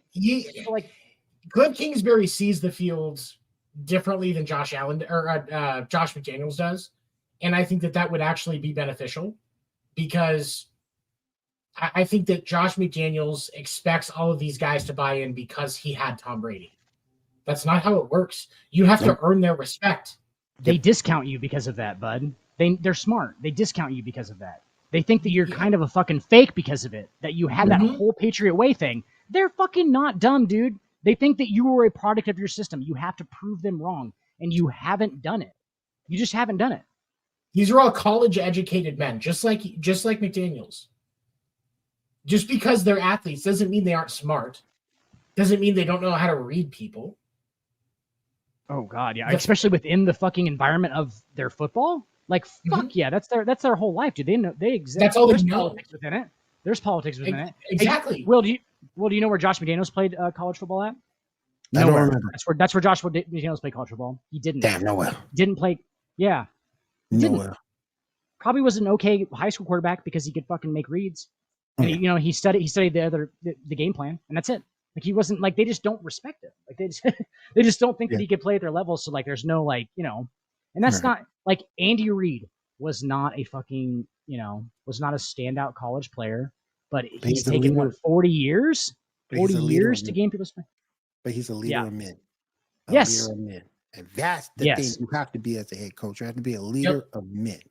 And Josh McDaniels doesn't come off to. Josh McDaniels does not come off to me as a guy who's just like morally upstanding and like who's gonna like lead men like Dan Campbell, lead men like fucking John Harbaugh. Like that's not the same type of dude. It's just not. It's like he was a math major who happened to skip over into football because he figured out he could work the fucking numbers, and they almost think it's like a fluke. So I think they really do. I think they think it's like he's just a fluke joke. And it's weird, dude. Like that's really bad place to be as a head coach. And like they just don't respect him. They're not going to play for him. Josh McDaniels shouldn't be a head coach. Unfortunately, I feel bad for the dude because, and I don't think he ever wanted to be. He obviously didn't. Stayed in fucking New England for how many years when they were trying to get him to fucking go everywhere else. Yeah, he definitely put himself in a bad situation. All right, let's go ahead and get on out of here. 7, I know you want to talk about some baseball. Yeah, real quick. Yesterday, the New York Yankees were eliminated from postseason contention. And that includes everything that matters in baseball right now. No, he didn't actually mention that the Boston Red Sox are already eliminated as well. Yeah, the Boston Red Sox were eliminated. They were eliminated before, actually. Before the Yankees. Yeah. So yeah. So right now the wild card. So hey, won it. That's the only race we got, buddy. That's like winning the World Series for me. The wild card races are still pretty close for the most part. Tampa Bay has the first wild card slot in the American League. Toronto, it has a 2-game lead on the third team, so chances are Toronto will have that second spot. The third wild card seat right now, there is a half game between Seattle and Houston, so that is going to come down to the very bitter end. Houston is actually 3-7 in their last 10, and Seattle's 4-6, so both of them are trying to fucking lose. Over in the National League, the Phillies, it's not locked in yet, but right now the Phillies have that top wild card slot. They're 5 games up on the Diamondbacks. The D-backs and the Cubs are tied right now for with that second and third seed. And then the Marlins are only a game behind them. The Reds are 2.5 out. The Padres and the Giants are 5 games out. They haven't been eliminated, but they're pretty close. They're done. So we're not going to see the Padres or the Giants in the postseason. I don't think that's going to happen. But I have a couple of questions. I do think that the Cubs and the Diamondbacks separate themselves from Miami and Cincinnati as well. I think that's how our National League playoff race is going to look. On the National League side, the Phillies, the D-backs, and the Cubs. The Cubs are going to be a shit disturber in this postseason. Just there's no other way to put it. The Cubs are going to be a shit disturber. They got hot right at the right time. Justin Steele's probably going to be your National League Cy Young Award winner. Crazy. And he's dotting it right now. You can't ignore how good the Cubs are doing right now, and that's why I think you can dot it with 220 innings a year. You know what I'm saying? Like, yeah, that's like Nolan Ryan used to pitch 400 innings a year, bro. 400. Like, get the fuck. Like, it's just different game. It's just max effort now. It is. So, but there are, we're going to start to see some, the playoffs bracket take shape probably over the next 2 or 3 days is when we're going to start to see things settle in. The team to beat in the National League right now is the Atlanta Braves. The Atlanta Braves also have the best record in baseball at 100 wins and 56 losses. The Brewers and the Dodgers are the other two division winners out of the National League. In the American League East, the team to beat, and I can't believe I'm saying this, is the Baltimore Orioles. 97-59. Said no one ever. Right? And that's what's crazy is there is not a single team in the American League right now that is a playoff team that I think can beat the Orioles in a 5 or 7 game series. That offense, dude, Tony, right now is one of the most versatile offenses I've ever seen. They have, and it's all young guys. There's no veteran presence on that team. It's all young guys. Yep. Adley Rushman, who's 24 years old, is their like Joe Mauer at this point. He's like Joe Mauer. Yep. He's like a reincarnation of, he's switch hitting Joe Mauer is what he is. And no, that's a great comp for him. 100%. Yeah. Like dude's a stud, and like he has been a stud since he was like 15 or whatever the fuck he was. It was when he was like 19 or something. Like he's just crazy. But that offense is crazy. They have an awesome closer. What's his name? Cabrera. Dude just throws fucking lightning. Basically, throws 101, 102. He's like right-handed Aroldis Chapman sort of thing, like in his prime. So you just go out there and just throwing harder than everybody can throw, basically. But yeah, they're loaded. My question for you though was, how sad is it that the Boston Red Sox and the New York Yankees are probably going to finish above 500, and they're already eliminated from playoff contention because the AL East is so fucking stacked that we got to deal with fucking those three. We got to deal with the team that started the season fucking 14-0 or whatever, the fucking 16-0, like that team who's still loaded. And then fucking Baltimore, who we were just talking about, and Toronto, who's also loaded, has a ton of talent, right? Yep. Ton of talent. So like we're at the bottom of the fucking thing, but we're like in the AL Central, we'd be in the division race right now. In the AL Central, right? Because I think the AL Central is like 8 games above 500. We'd be like kind of like right there. Like it'd be like, we'd be like right next to the leaders. So the Twins who won the AL Central are 83-73. It's 10 games, yeah. So and Boston is 76-80. New York is 79-77. And Baltimore is 96 and something. 97-59, including 97-59. And then the Rays are 90 something and 60 something. 95 and 62. 2.5 games back at first. And then you got the Blue Jays who are 80 something. And 87-69. Yeah. There you go, dude. They're fucking how many? They're fucking 18 games above 500, and the fucking AL Central winner was 10 games. They already swept it. It's gone. That's amazing. The rest of the AL Central is so garbage, dude. Like, yeah. So, Will, when you say that we lost, did we really lose? Okay. More like because that fucking division is ridiculous. Got pushed out. We just got like kind of just like we're just not good enough. Apparently. And that's the thing is this postseason is going to be very interesting because there is a lot of teams. There's a lot of talent on some teams, and there's a lot of experience on other teams. And so there's going to be some matches where we see talent versus experience. Any team that plays the Orioles, it's probably talent versus experience. For sure. Any team, sure. Yeah. but on the National League side, any team that plays the Braves is just going to get their ass whipped. Yeah, they got both. That team is firing on all fucking cylinders. They have great mix of veterans and young guys. Probably they will have the best starting rotation in the postseason. Spencer Strider got touched up in his last start, by the way. Yesterday. His last few starts, he's gotten touched up. It's why he's not going to get the NL Cy Young. But he'll be top 10 for it. But but you look at guys like you've got Max Fried is going to be back if he's not already on that roster. Fried is back, I believe. He's lefty. Yeah, because and his issue, I believe, if I recall, is he had a blister on his finger, which that's a deal for your pitcher. It really is. It's a pitcher. Okay, It's weird. It's weird, but it is. Yeah, it's like turf toe. Yeah, pretty much. But you've got Spencer Strider had 19 wins this year. Charlie Morton, Max Fried, it's and then Spencer your Strider. other starters are going to be Bryce Elder and Bryce Elder, Spencer Strider, Max Fried, Charlie Morton, and then that's pretty that rotation. Right? That rotation is fucking legitimate. You've got to fight. That's a 4-man rotation, and you're going to get your ass whipped every time you face any member of that rotation. Yeah, it's just playing well right now. They're playing well right now. And they are hitting at a ridiculous. I was going to say, ridiculous clip. That's us not mentioning the best offense in Major League Baseball by a long shot. Like they are the best offense by a fucking long shot. So and Acuna, and that's highlighted by right fielder Ronald Acuna Jr. He's hitting 336 right now. 40-40.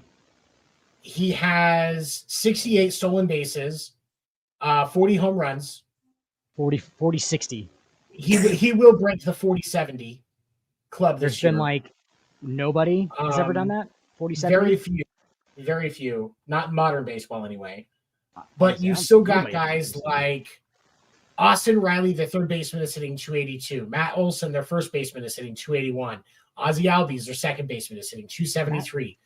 Ozuna, their fucking DH is 268. Michael Harris, the second, their center fielder, 289. Rookie of the year last year. Dude, Orlando Acacia, the shortstop, is hitting 272. Eddie Rosario is still hitting 259. Imagine the worst hitter on your team is hitting 259. We have not seen an offense that stacked in modern day baseball at all.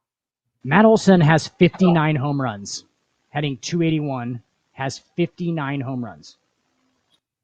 Leading 59 home runs. It's a lot. It's a fucking lot. Like it was like so much goddamn talent on that team. Shohei was going to be in that conversation too if he didn't quit. Shohei just quit this year. He was like, see you guys. All right, you guys. See ya. My elbow's Smith with that kind of take. He quit. Shohei quit on the Los Angeles. He had surgery the day after he cleaned out his fucking locker. Okay. You don't clean out your fucking locker. Who does that? Who does that? He does. He's a free agent. He's not going back. I like that. Bro, who does that before they're actually free agents, though? There's an etiquette to this, Shohei. I know that you don't speak English, and you might not be in our old school white guy style of playing Major League Baseball, okay? But we all like do weird shit, like fucking do like we gotta bow out and have curtain calls and shit. All right, listen. We going on 2 hours. Fucking listen here, Boney LaRussa. Catholic guy that's on fucking. Who'd you say? Boney LaRussa.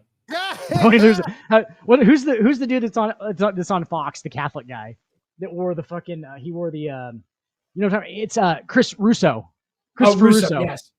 Dude, he's such an. I hate Chris Russo so much. I like. He wore the Catholic cross the one day, and like it was just weird. And then like he just makes everything weird. Like I feel like you're going on the hot seat, and like nobody wants to go on Chris Russo's hot seat. Like nobody wants to be on that show. Like nobody wants to be on that show besides Joey Votto. For All real. right, you guys, let's go ahead and wrap this puppy up. Let's go ahead and put a bow The in this fuck thing. is Christopher Russo? We're going on for 2 hours, guys. Time flies when you're having fun, though. So Not quite, Will. Not fucking quite. Anybody has any final thoughts, any final comments before we get out of here for the night? You know, I'm surprised that you didn't bring up the fact that I have male model in my title tonight. And so I didn't get to spring this on you the way that I wanted to. But I wanted to show everybody, guys, my male model debut. Because I did a boudoir style Photoshop in Crocs. Put it back up. I'm gonna bring it up again so you can enjoy the beauty of my Photoshop skills. Can we just recognize the disproportionate amount of like head to rest of body. Okay, that's the number one thing everybody notices. All right, but then you, the first thing you go for is them thighs though. Will, right? Creamy thighs almost. They're almost creamy. Which is, you would like, if I was looking for adjectives to describe them, that's creamy's one. Yeah. This looks like fucking.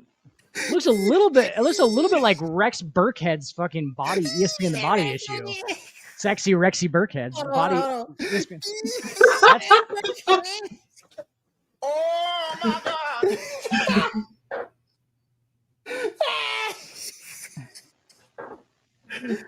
Just Tony, are you in the middle of doing some sort of dance at that point, or like what is that stance like? What is okay. So originally, so first of all, that picture was taken. I was sitting down. When I and with the first edit of that, I'm sitting on a chair facing the other direction, and the one person that paid to see all of the pictures that I took when I did this photo shoot. Yes, somebody legitimately paid me money to do. Oh my gosh! Yes, 100%. Well, you didn't know that? No, I didn't. He wasn't just doing this for like fun, bro. Like there were people paying him to do it. Yeah, I'm talking about. Yeah, he's smart. There was. I sent him the first version of that where I'm facing the other way and I'm actually sitting on a chair that I photoshopped in with my premium skills, as you can tell. And he said, you know, if you flip it to where you're the other way and you take out the chair, it's going to look like you're twerking. And I was like, oh, that's perfect. That's what it's, so, yeah, like almost like you're in the middle of like some kind of weird, like it's like a fast motion, like you're just like getting it. Maybe to a Taylor Swift song. We don't know. Maybe to a Taylor Swift song. Haters gonna hate. Hate is gonna hate. Will hate. And the player's gonna play. You know what I'm talking about? Hey, you know what? I'll do some hating right now before we leave. Fucking Travis Kelce's not good enough for Tay-Tay. He's not good enough, Will. He's not good enough, and he should bow down to Tay-Tay and all of her glory, making his mom laugh her ass off the first time they meet and shit. Way too good for him. Way too good for him. She's legitimately amazing. I legitimately enjoyed every time I worked around her. She was so professional, and that's why I'm going to be a fierce defender of her. Yeah, I don't blame you, man. I don't blame you. And the other thing that I want to point out, and I was thinking about this earlier when we talk about Taylor Swift. I'm going to close with this as my final thought. When we look into the success of Taylor Swift, we also have to think about the fact that her dad has been her manager throughout this journey. As she's been a musician, her dad has done this. She's an international star and recognized the world over.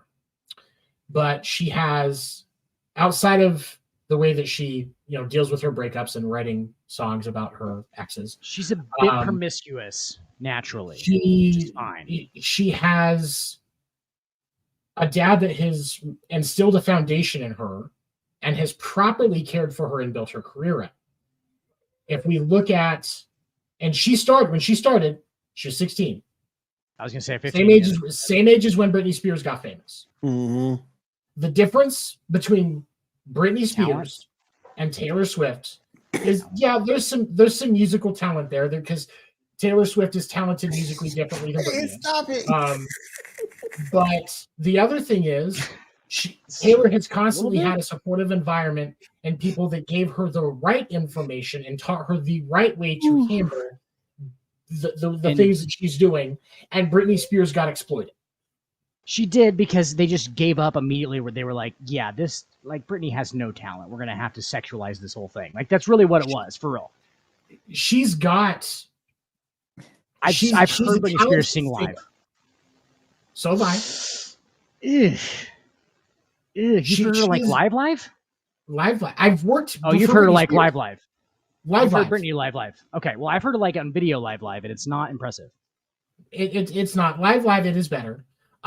She is a great singer, but she does not have the theoretical and composition knowledge that Taylor Swift does. Duh. But yeah, and musically, Taylor is vastly more talented. I'm not saying that Britney Spears is in that same realm. What I'm saying is, when you look at the international fame of these two women, Taylor Swift was supported, Britney Spears was exploited, and this is the difference that you get. Right. For sure. Taylor Swift is dating musicians, and then now it looks like maybe, at least this time she's dating an athlete. Britney Spears gets married for 72 hours. Yeah, it's like there's no point in Taylor Swift's career where I've ever been like, that's just exploitation. Like, and there was several in Britney Spears' career where you're like, that's just clear exploitation for money. Exactly, and that's the point that I'm making is we get to see that what it's like to be in a more healthy, because when you're getting famous, the environment's going to be chaos, and there's going to be points where it's not healthy. But Taylor Swift's dad helped her through that in the proper way. Taylor Swift's dad kept her from being exploited, because when Taylor Swift went to pop, she definitely got a lot more adult with her themes and her music. Like, you can see the transition exactly. And Ando's right. You control the narrative. But when you look at, like, a long time ago, he was telling the future. Oh, from 932. When you look at Taylor's transition, that's when she started to be a lot more physical with her movements, and things started to get more sexy. It was after that she became, she got the chance to do a spot on the runway with the Victoria's Secret fashion show. All of those things came to be. Britney Spears would have been doing those things before she turned, or was doing those things, type of things before she turned 18. Right. And she was not allowed to develop the way that Taylor was as a person. I'm not talking about as a musician. I'm talking about as a person. I know. I got you. She was allowed to develop, and I think that's one of the things that we should be, first of all, praising Taylor's dad for not being Jamie Spears. Right. And also, we should be taking that into account with how we handle Taylor Swift's situations publicly, because she's allowed to be human. And we've been able to enjoy more of the human side of Taylor Swift because we've allowed that, and because she was not put in the position where she was exploited like Britney Spears was. Also, I mean, dude's name is Jamie Spears. Like, any dude named Jamie, maybe walk the opposite direction. If there's a dude, a dude named Jamie, just get away from that individual. Is that your Dan? Is that your? It does something to you. Yes. Well, not yes. No, it's not. Of course it's not, Will. But you look at two fucking just on the last thing on the Taylor Swift thing. Taylor Swift, the last thing for the night. Taylor Swift, Lady Gaga. Not aesthetically what you would call the most naturally good-looking of women, but they've become international sex symbols because of their talent. Dude, I don't know. Did you see the American Horror Story? Okay, Lady Gaga is definitely more of a sex symbol. Taylor Swift really isn't. Like, even when she did there's like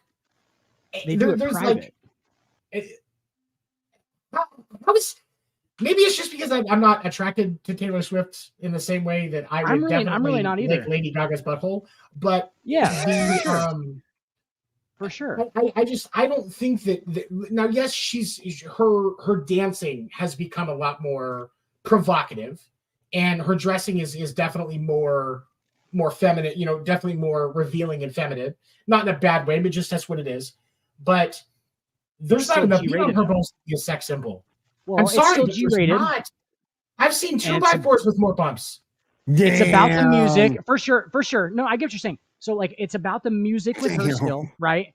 with her act and what she does as a profession, okay? Because obviously, like you said, she's very professional about her music and shit, right?